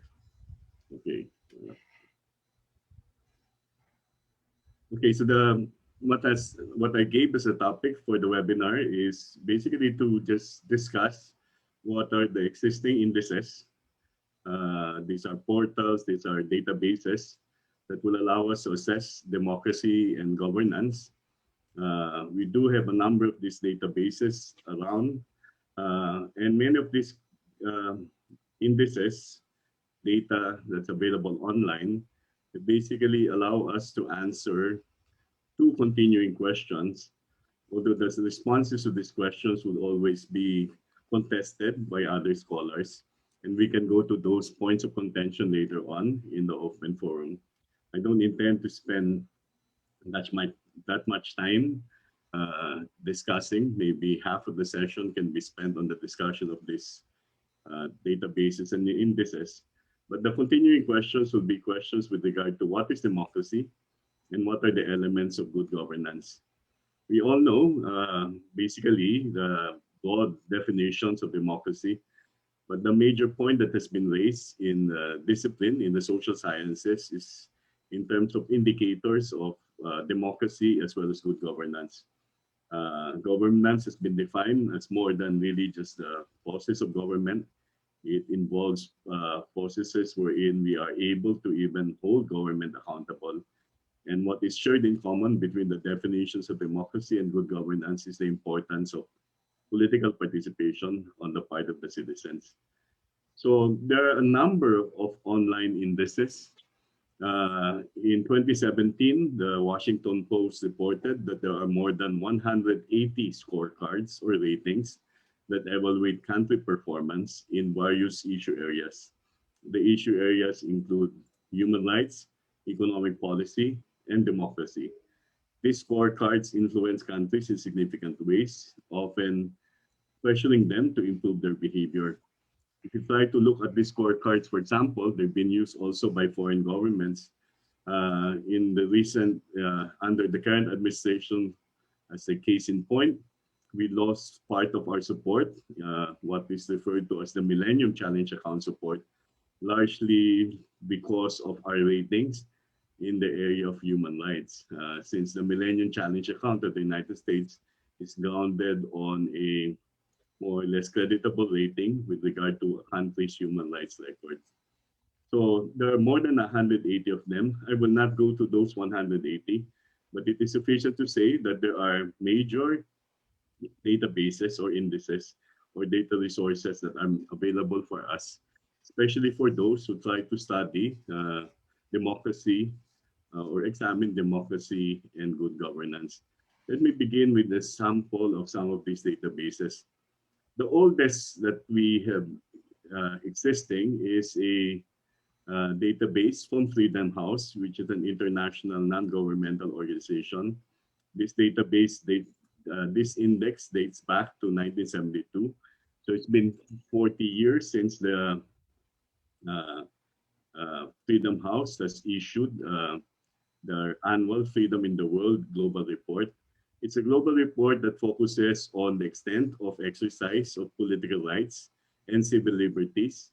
There are numerical ratings and descriptive text for each country and a select group of territories. In the 2021 edition of the Freedom House, as you will see in the map here, here's the Philippines. The country is recognized as partly free or assessed as partly free. Of course, in the case of Freedom House, what has happened is that they have used from the very beginning the Universal Declaration of Human Rights as a framework in developing the questions that they have with regard to two aspects. These are political rights and civil liberties. This is an example of the questions that Freedom House would ask with respect to the electoral process. And what happens in Freedom House is that they start off with having analysts look at specific countries. These analysts will produce reports using multiple sources and present these reports to a body of experts as well as the Freedom House staff. And then they eventually decide on the final score and the status of each of the countries. Of course, the final score, as you will find here, would essentially define whether the country would be classified as not free, partly free, or free. And as I said, in the 21 Freedom House survey, the Philippines is assessed as partly free, largely because of concerns with respect to civil liberties. A second database that has become also popular will be coming from the World Bank, and this will be the Worldwide Governance Indicators.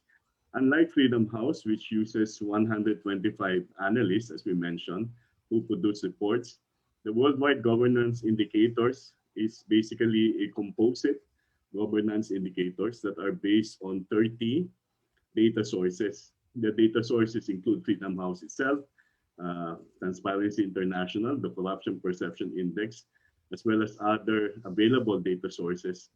These data sources are rescaled and combined to create 6 aggregate indicators. And the 6 aggregate indicators are, some of them are shown on screen. This will be the rule of law and the control of corruption, as well as voice and accountability. With respect to voice and accountability, basically the indicators here capture perceptions of the extent to which a country's citizens are able to participate in selecting their government. If you look at the indicators in terms of voice and accountability, one will find that the Philippines is somehow not necessarily as much more ahead of some other countries. Our scores, actually, our ratings with regard to voice and accountability has declined across the years. But with respect to another indicator, such as rule of law, which is the perception as to the extent by which people are confident that the rules of society are being enforced without any bias, and that there is a less likelihood in terms of crime and violence, you will see that Singapore is way ahead of the Philippines compared to, way ahead of the Philippines. And there are other countries that have also established higher ratings for the rule of law.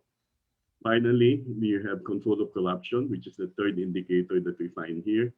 This is the extent by which petty and grand form of corruptions, as well as state capture of the elites and private interests, are scored in the worldwide governance indicators.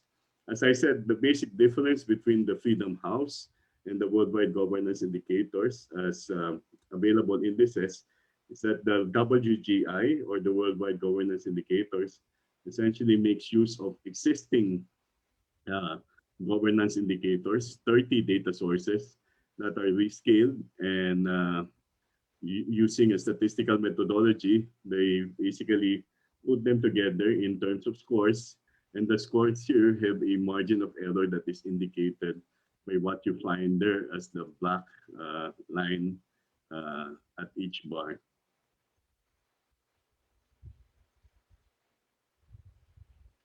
One of the more popular indices with regard to index with regard to democracy comes from a commercial firm. It's the Economist Intelligence Unit. It's an index of democracy.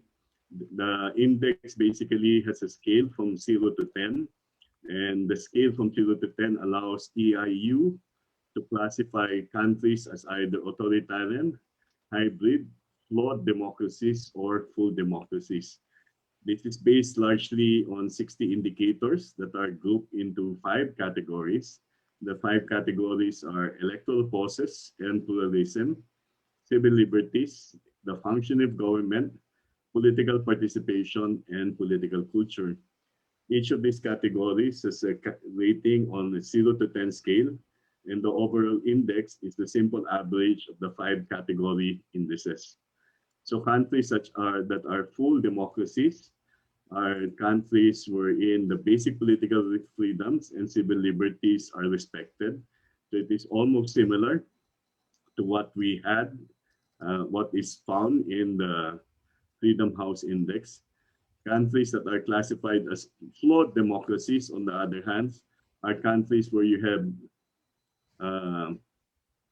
basic civil liberties that are being violated, or there are significant weaknesses in some aspects of democracy, including problems in governance, or an underdeveloped political culture, or low levels of political participation. So what is added by the EIU would be other elements that are not found in the Freedom House. It's not so much just pinned on political rights, but it's also recognizing that there are what I refer to as more positive actions to be taken. The exercise of those political rights is a factor that allows the EIU, the Democracy Index, to classify countries as flawed democracies. The third type of regime would be hybrid regimes. These are where elections have substantial irregularities, that we often say that elections are not necessarily free and fair, where there is widespread corruption, and where the rule of law is weak, and where civil society is weak. Typically, in hybrid regimes, you don't have really a free media. Finally, in the EIU index, you have authoritarian regimes, which are states where political rights and civil liberties are essentially limited, heavily circumscribed. Many of these countries are outright dictatorships.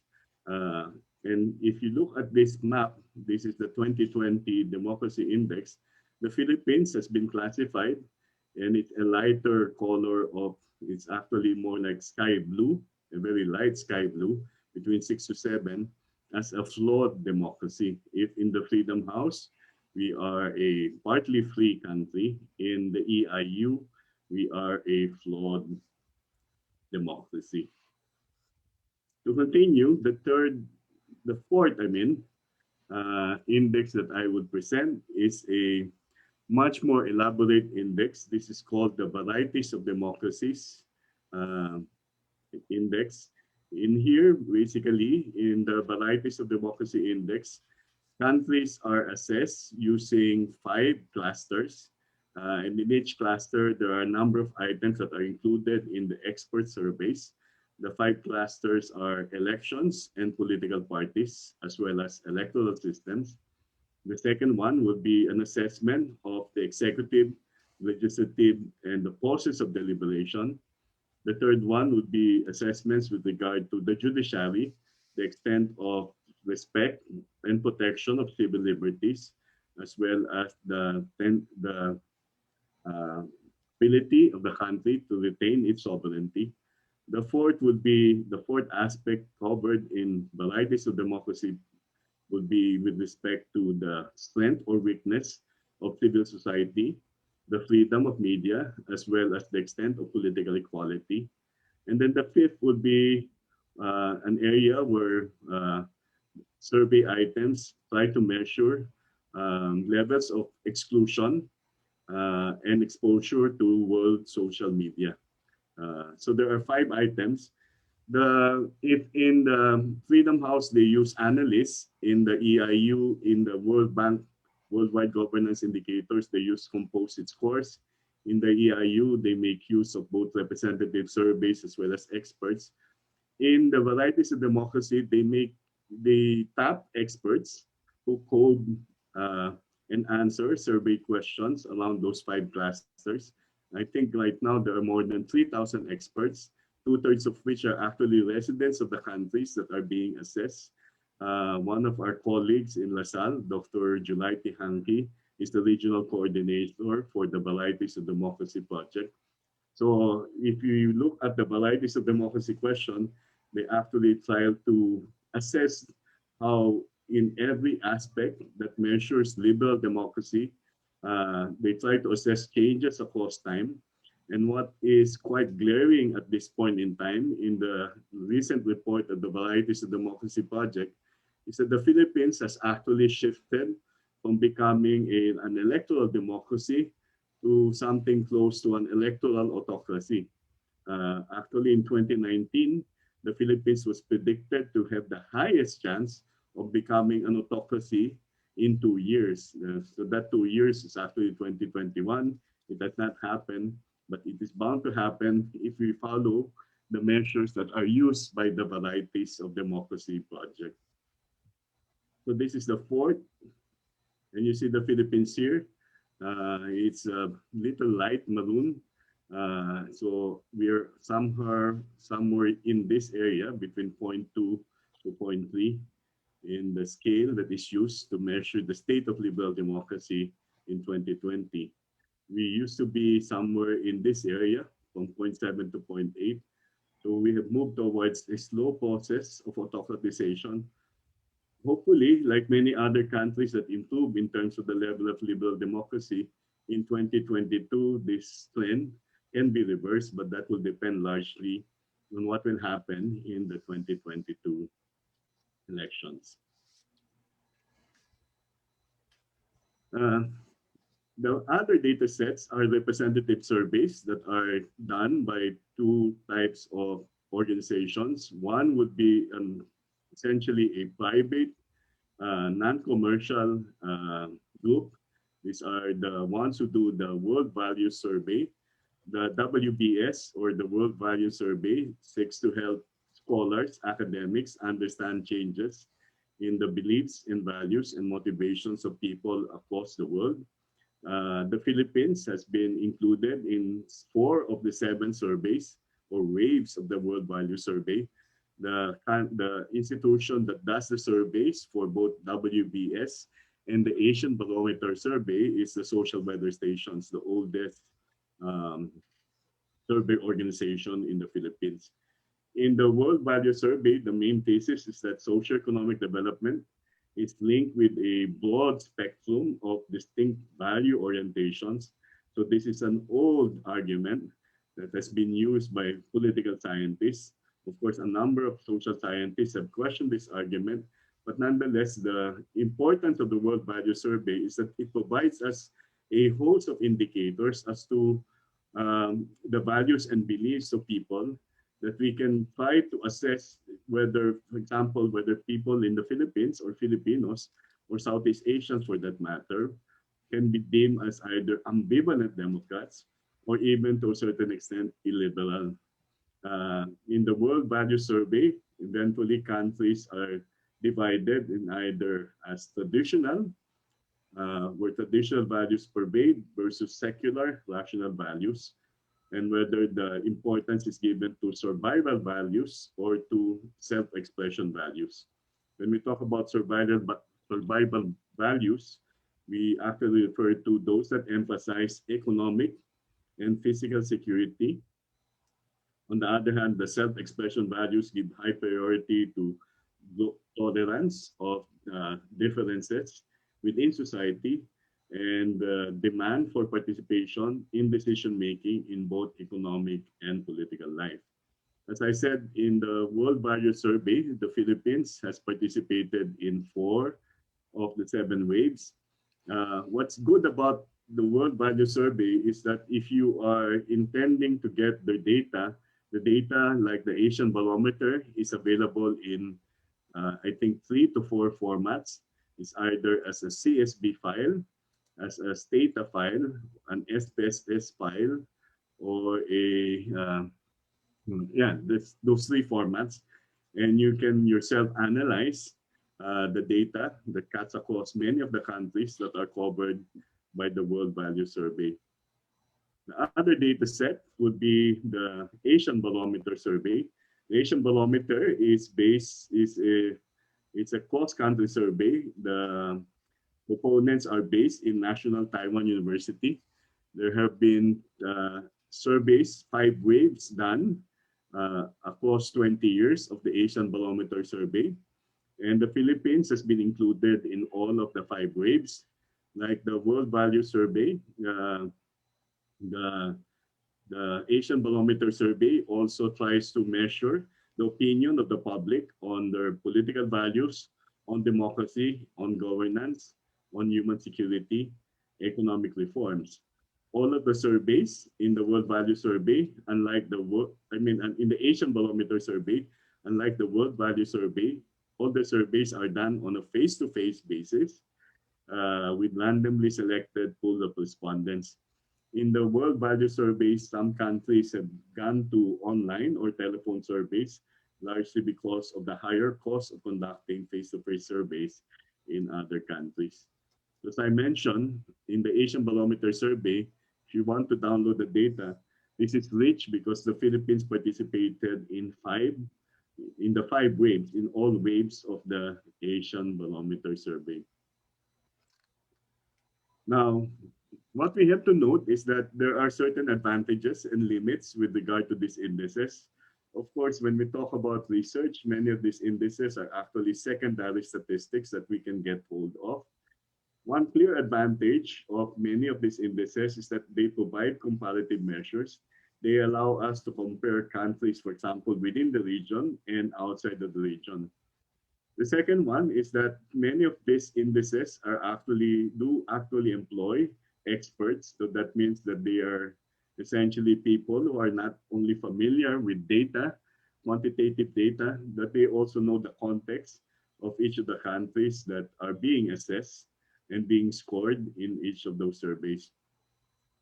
We cannot rule out the limitation would be that there are personal biases of both the analysts and the experts. And one criticism for many of these indices is that there is a bias towards liberal democracy. For example, you will find in many of the indices that they give much more importance to the ascendancy of representative institutions such as Parliament or Congress over other institutions of government such as the executive. So in that sense, some scholars are saying that there's a liberal democracy bias, but nonetheless, if we talk about this particular bias, this is better than a bias towards greater conservatism, or for that matter, even support for structures that impinge on our fundamental rights, which are verging towards authoritarian regimes. So that's a discussion that I have for today. We now open the floor for comments. Maraming salamat po. Thank you very much, Professor Holmes. We have a question in the chat box, and it comes from Ms. Jane Ruby Aspirin. Would you say that if the political leadership does not change much by 2022, we are sure to slide towards autocracy? Is it a safe prediction based on the survey shown? There are many reasons why, for example, the varieties of democracy or the EIU have scored us, or even Freedom House, as flawed or partly free. And I think the primary reasons there would be the muzzling of the press, the extent of freedom exercised by media, the treatment of the opposition under the current administration has been found by experts to be indicative of a slide towards autocratization. What else? The nature of the competitiveness of elections per se, and the exclusive nature of elections for that matter. And we know that in the Philippines, elections do produce basically the same outcomes. It's still exclusionary. You do have political dynasties continually dominating. So my direct answer to the question of whether it means that if there's no change in leadership, are we certain to slide towards autocratization? Well, my response would be, yeah, it will be. It may lead towards, it may hasten the autocratization process in the country, but it's not it's a reversible process. And it depends largely on how civil society elements are able to defend fundamental civil liberties and increase the level of protest or defense against, let's say, an autocratizing administration. We have another question in the chat box. And the question is liberal democracy the default position for human societies? Some would say it is not the default position, but it's an idealized position. You know, I've gone through a number of those surveys, and in some surveys they basically ask about people to choose between, let's say, economic development and political liberties, right? In that sense, they essentially ask people to choose between survival issues and self-expression values. Some would argue that it's not liberal democracy that is the ideal position. It should be social democracy. But then again, if you look at the progression of political systems before you can get into a more social democratic arrangement, there must be it would be grounded largely on continuous respect for civil liberties and the lack of restriction on the exercise of political rights. Side by side, of course, with a certain level of economic development that allows people to enjoy certain services that are not necessarily enjoyed in countries that may be liberal democratic, but have problems in terms of, let's say, economic growth or economic development. Okay. Now, before we continue with the other questions in the chat box and the Q&A box, how is this information? You know, sir, many of our participants are in Mindanao. So from the island of Mindanao all the way to Sulu and Jolo. And how is this information relevant to them in their everyday lives? Well, there are, you know, one of the things that we normally try to do is we try to come up with specific, we examine the state of, let's say, governance in the areas. We're on the lookout for specific indicators so that we know whether the state of governance is something that benefits, let's say, the population or not. There are questions that we can actually draw from existing indices. The indicators are the ones that we can look for in our own localities. In that way, one of the basic things that I think some social scientists have argued in the past, information is important in improving governance. Actually, the more information that people have about what's going on, information that are really observable, that are with concrete measures, the more substantive would be the higher would be their level of political participation, and subsequently this will also ensure that they can hold elected officials accountable. So information eventually increases accountability, vertical accountability. When people are provided with more information, they have the power to hold their officials accountable because they know that their officials have not become responsive. Now, where do you get those indicators and that information? A number of those information are already existing in these indices. But the first thing that we should ask is that how were these indicators arrived at? And that's where we go to the methodologies of each of these indices. But in some cases, you know, for example, in the Human Development Index, you can even go down to the regional level to get indicators of, let's say, the extent of delivery of basic social services.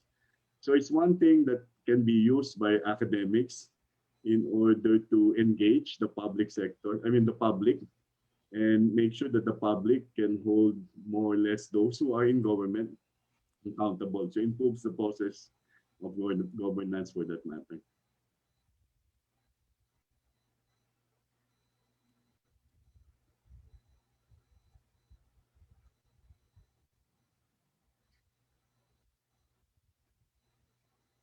Really? Okay. So I'm sorry, I think I'm having some connectivity issues. Can you hear me? Yeah, I can.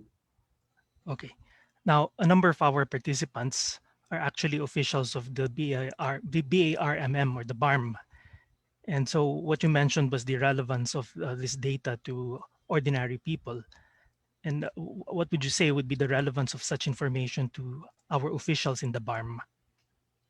Well, there are questions, I think, specifically with regard to, let's say, the BARM, which is in the process of defining, let's say, arrangements that would improve, let's say, decision making and make decision making more inclusive and make government a bit more responsive.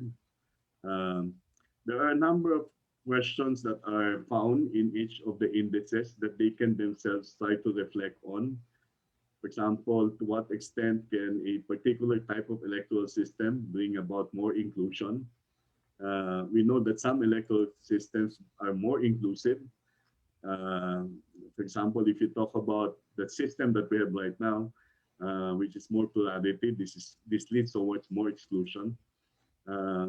So these are basically what I'm saying is that in those questions that are used in the indices can also be used by decision makers in trying to decide on what specific political arrangements, institutional arrangements can be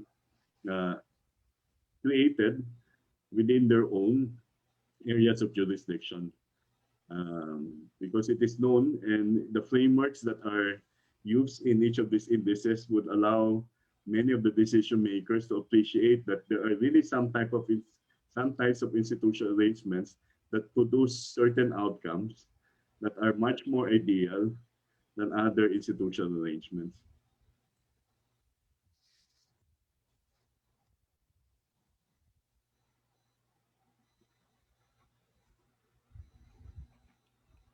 Okay. Can you hear me, sir? Yep. There's another question in the chat box. And it says, survey is part of discourse in the public spheres.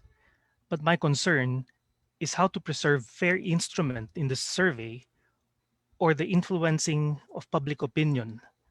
Could it be possible that liberal principles and civic principles can be fused together to work for the betterment of our fragile democracy? The question comes from Aurora Lynn Rakmat. Very difficult question. I agree.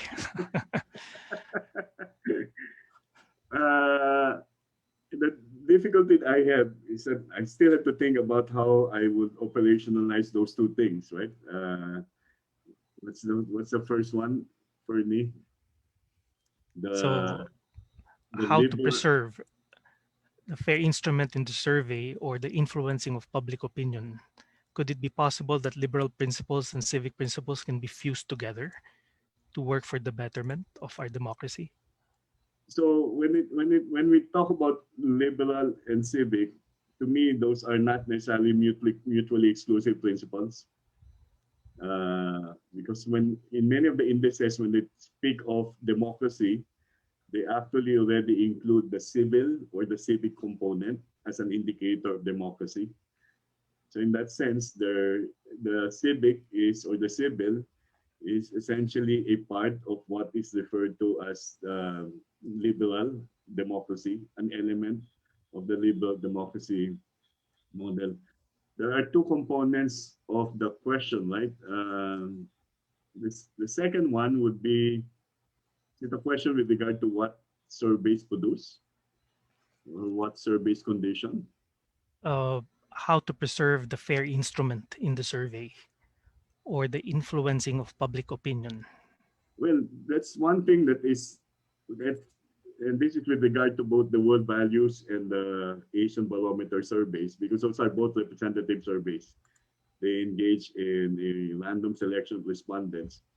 What is meant by a fair instrument in the survey is, I think fairness would depend largely on the sampling design. One, that means that if it's probabilistic, that means everyone in the population gets the same chance of being part of the sample. Fairness means also it's not so much fairness, but it's really more in terms of the way that the question is phrased. It should not in any way be conditioning. And many of the questions that you find in the world values and the Asian barometer questions have been tested in that regard. The other thing that's more important is also the validity of those items, whether they actually measure what are intended to be measured. And again, they've been also pre-tested. So the last point I'd like to raise is what is influencing public opinion. One of the things that I think many survey firms are conscious of is that they do not wish to mobilize opinion when there is no opinion at all. What do I mean here? That means the first rule that we normally follow is that we ask whether people are aware of a particular issue. If they're not aware of a specific issue, then we have to assess their opinion on that issue based on the limited or the lack of awareness of that issue. So you disaggregate the opinion. And this is very important. And this is something that was established by a few scholars who assess the quality of surveys done on democracy. They said if you look at the surveys done on democracy, world values and Asian barometer survey, many people are actually satisfied with the way that democracy works. You know, Filipinos, when you ask Filipinos in the Asian barometer survey, world value survey, majority would be satisfied with the way democracy works. And you're a little bit, and then when you ask them a question, whether they would favor democracy or a non-democratic alternative, many Filipinos would favor democracy. So ideally, Filipinos like democracy. But the question posed by some scholars is that, what about their commitment to democracy? They like democracy, but what are our measures of commitment, Filipinos' commitment to democracy? Will they fight for democracy? So that's what's lacking in some of the surveys. And that's what other means of research can actually gather. For example, we can ask ourselves a question, within our own community, what is the extent of political participation of our neighbors? Let's say in Barm, how many people are part of, let's say, civil society organizations? One measure of democracy would be elections. Up to what extent can we really say that Filipinos hold their elected officials accountable?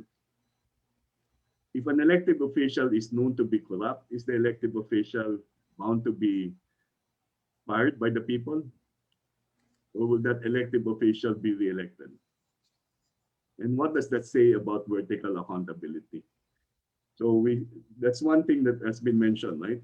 Surveys produce us information about how people value democracy, but they do not somehow, they're limited in terms of providing us indicators on the commitment of people to defend democracy or to facilitate continuous democratization?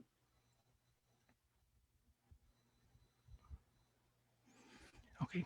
So we have a question that I think is related. It comes from Pat Ray Dagapioso. And basically, how would the state of democracy in the Philippines compare with that of the rest of Southeast Asia? This is in the Chatham rule, but it's open, right? It's live stream. Yes, yes. And you may refuse to answer, sir, if you wish. How will it compare? We're better than Myanmar. Mhm. We're better than Thailand. We're in the same shape as Indonesia. We're not as bad as, let's say, Cambodia and Laos also. But if you look at the region altogether, based on certain indicators, and these are indicators that we showed a while ago, on voice and accountability, the Philippines is even lagging behind Timor-Leste and Singapore, right? So on rule of law, the Philippines is trailing Singapore, Malaysia, Thailand. So if we examine how we are and where we are positioned right now, if we agree with those indices, we have a lot of work to do. And the region itself is beset with problems to the extent that it's really magnified by what's happening in Myanmar right now. Why is it that the countries in the regions do not do anything to at least somehow support the movement of people who are trying to restore democratic processes in Myanmar? In Myanmar, the Myanmar government is just being allowed to engage in whatever it wishes to engage in, even if it causes the death of hundreds of its own citizens, right? So we're better than some other countries. But if we ask ourselves, we might not necessarily be in the best shape that we would want to be in.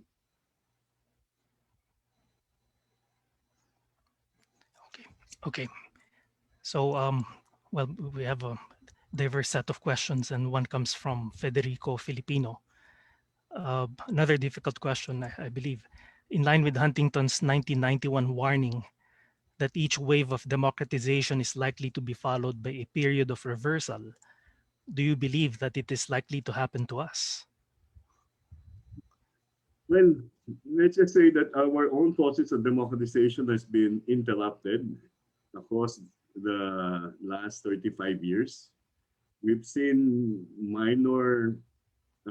we've seen a continuous weakening of institutions. But again, I will not be that pessimistic, and I would go with what is mentioned in a number of the literature, that there are possibilities that this process of autocratization can be reversed. For example, one of the things that has been noted is that with respect to the judiciary, it's a question on whether the judiciary is independent, more specifically from the executive. Of course, there are certain developments in the country that lead many people to worry about the independence of the judiciary. But we've seen that the judiciary has made certain decisions that somehow protect fundamental civil liberties. And the only thing that we await at this point, to be very particular about it, would be, let's say, the Supreme Court decision on the anti-terror law. That will tell us really the extent by which we can rely on an institution, regardless of whether many in that institution have been appointed by the incumbent president, whether we can rely on this institution in terms of preserving our fundamental liberty. So the process of autocratization, this is something pointed out by the them scholars, is slow. It's as slow as the process of democratization. And in that regard, there are certain things that may occur that will stall that process and may bring back from autocratization, bring us back into the path towards democratization, at least towards more electoral democracy rather than electoral autocracy.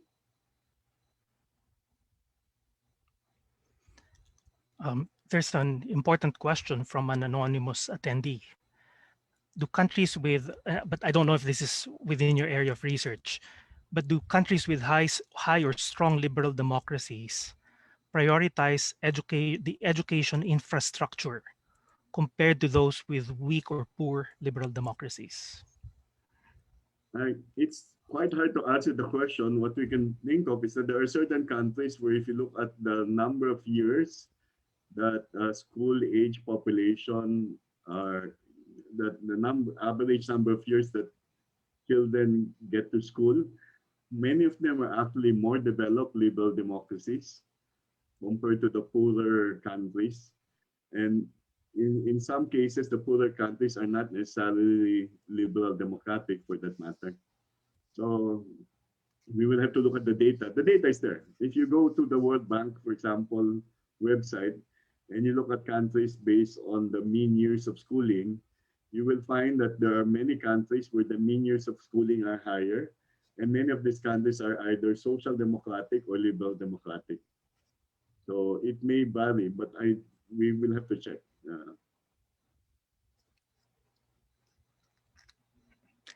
Okay. Now we have a broad audience. As I mentioned earlier, some of our participants are officials of the BARM. Others are university professors. We also have some, I believe, some high school teachers as well as students with us. Now, for the in the teaching profession and for the students, what would you say is the value of aggregate indicators in their research? Or what would be a simple practical application of these indicators that can be useful to, not so advanced scholars? So I'm referring more to the students with regard to that part. Yeah, immediately they provide measures for us to be able to assess the state of democracy or governance in the Philippines relative to all other countries. So it's easily accessible for me. So that means that you can go to those websites, and some of them have even interactive applications within the website. So you can select the country, you can select the indicator, and you can produce a chart that was similar to what I showed with regard to the control of corruption, only for the Southeast Asian states. You can do that for one single year or for a period of time. So it's a time series. So what happens here is that you don't have to conduct your own surveys to be able to assess the aggregate indicator that applies to a country level. Now, the question now is that if you want to bring it down to the regional or provincial level, you can basically make use of those indicators and gather data that will manifest those indicators at the local level. So we do not have to operationalize the concepts anymore, right? If you agree to the operationalization of the concept in any of the indices, then the only thing that the student or the teacher should do is to make use of the same indicator and to ask the same questions that they are able to gather the data that will manifest the extent by which that indicator obtains in the community, in the province, the city, municipality, or the region. I believe that Dr. Rasmia E. Datu Saranao would like to ask a question. Yeah. You may ask your question now, Dr. Datu Saranao.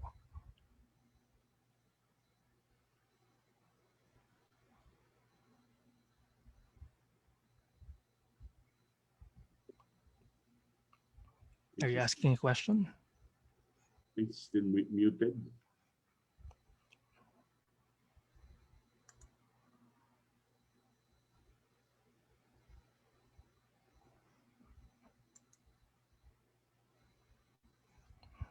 Well, perhaps we can proceed to the next question. I understand that there are some connectivity issues in Mindanao, in different parts of Mindanao. So we have a question here, again, anonymous.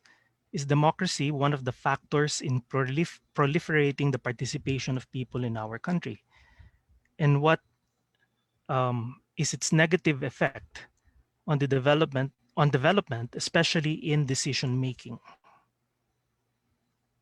It comes from an anonymous. Yeah, participant. maybe I will put it in another way. Maybe we should ask what is the extent of participation of Filipinos in politics, or what proportion of Filipinos are actively engaged in political activities outside of elections. Bernie, and all the participants. Of course, in elections, we know that our level of participation is quite high, right? It goes to about 80%, despite the fact that ours is a voluntary electoral system. But beyond elections, do people, let's say, petition elected officials? Do people watch what the deliberations are, let's say, in the local legislative bodies? Do people even try to find out how monies that are allotted for specific basic social services or infrastructure, do they monitor what proportion of that money really go to the project that it was intended to finance, for that matter? So those are other forms of political activities that maybe if they're missing, then they will not promote democracy. If the level of participation of people is low, it's what there was a study on agrarian reform and what will make agrarian reform succeed. And basically the theory is like the cooking of bibingka. So you have to have an equal amount of heat at the top and an equal amount of heat at the bottom so that you cook the bibingka properly. If there's only heat at the top, it would be burned. It would not be cooked. So the amount of participation from below is important to promote democratization. If people do not participate in all sorts of political activities, then we cannot hope to have much more to facilitate democratization, because we cannot leave that process of democratization to those who are in government. There's another question from Jane Ruby Aspirin. And essentially, it relates to how the pandemic, how COVID-19 is affecting the democratic processes in the region. Do you have any insights on that? Well, it's been shown in a number of studies in the region that the lockdown has allowed some countries to really engage in practices that are known to constrain even movements. And this happens not only to countries that are found to be flawed democracies, but even countries that are liberal democratic, right?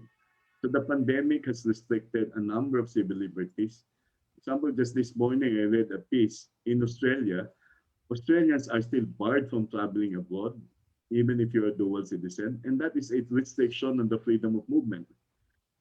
So just as an example of what the pandemic has resulted to in both liberal democratic countries as well as countries that are known to be flawed democracies. In flawed democracies, what has happened is that you have some countries that have actually approached the prevention of the pandemic in a more militarized, in a heavy-handed fashion, to the extent that in one country, for example, in Malaysia, I now recall, one web-based application was charged with, I think, a violation of the equivalent of the libel because of a comment to their news, just a comment, not even the news story, just a comment of someone who read the story. And to me, that indicates the extent by which the pandemic has allowed some governments to really impose more restrictions on the freedom of expression for this particular matter.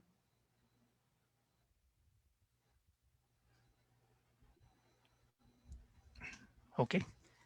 And that is the last question. So thank you very much, Dr. Holmes. Ladies and gentlemen, Dr. Ronald Holmes. Yes, and we will proceed with the next session at 1:30 this afternoon. So please tune back at 1:30. Thank you very much.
The LaSalle University has existed for more than 100 years.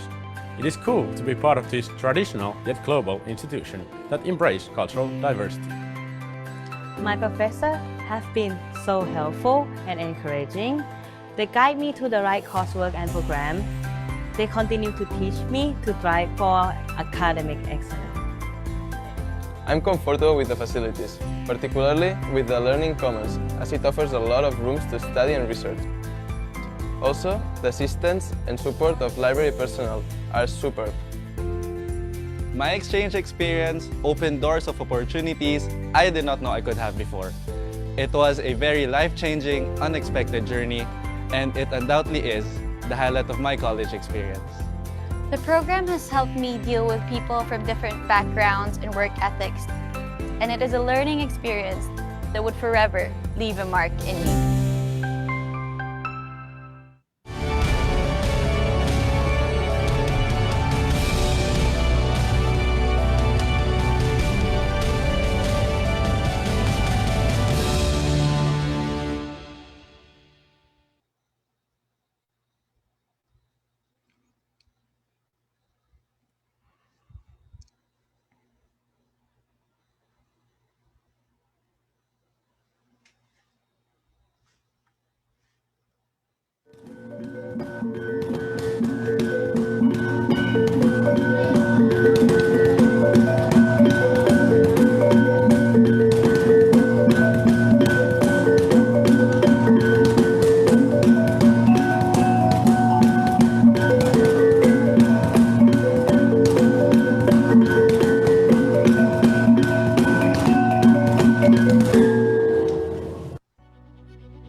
The Mindanao State University was officially created by law by virtue of Republic Act 1387 as amended.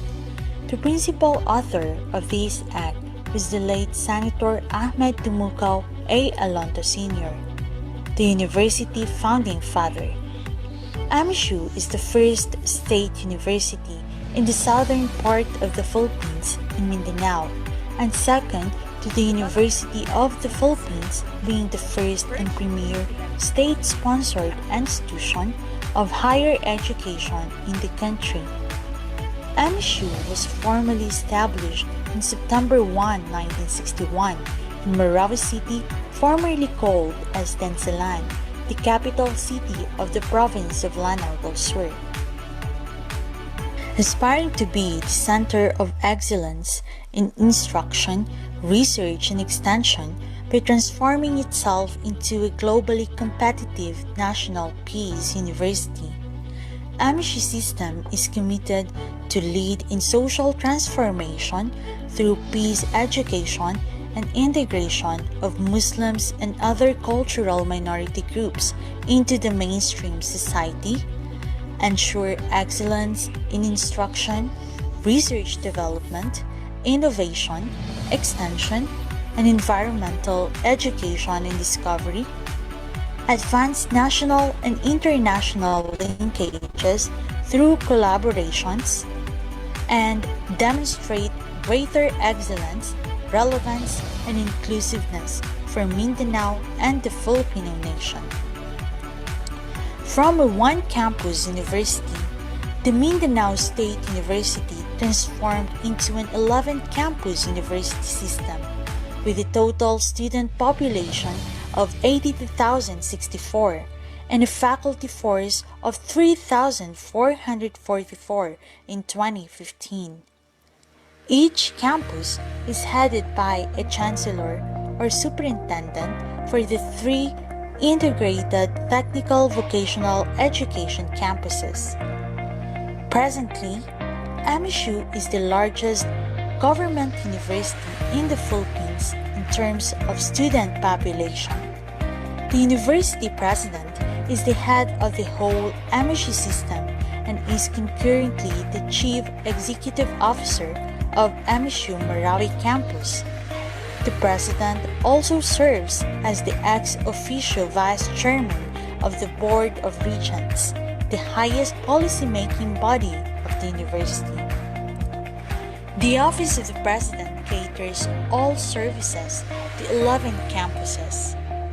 It also oversees the excellence of academic and support plans, policies, and programs of the university and all of its component entities, leads the institution in acquiring resources for the development and implementation of initiatives, guides important governance precedents, collaborates with a wide range of internal and external stakeholders, supervises the relationship between students and administration, and executes personnel system.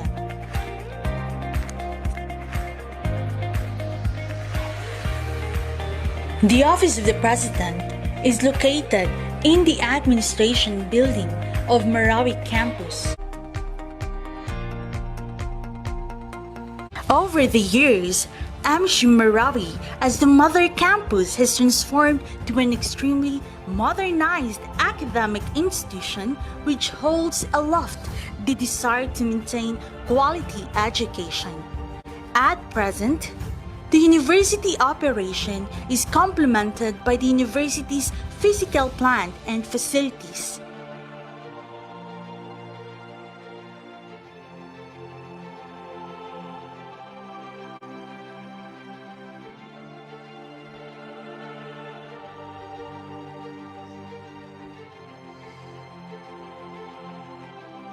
These include the recently completed academic buildings that are equipped with contemporary classrooms,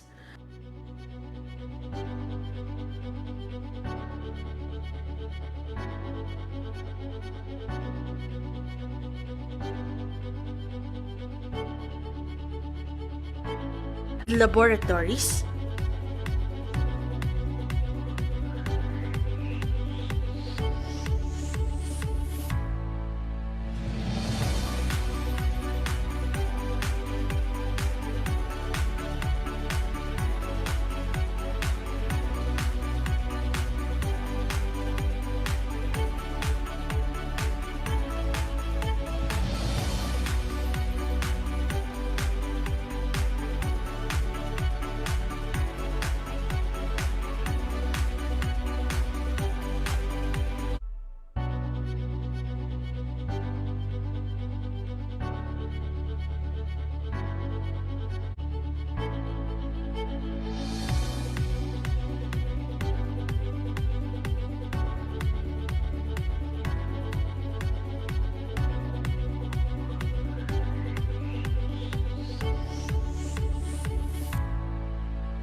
athletic facilities, health service facilities, food service facilities, convention center, student center, gymnasium, dormitories, cultural center, and other facilities that are used to enhance the delivery of services of the university.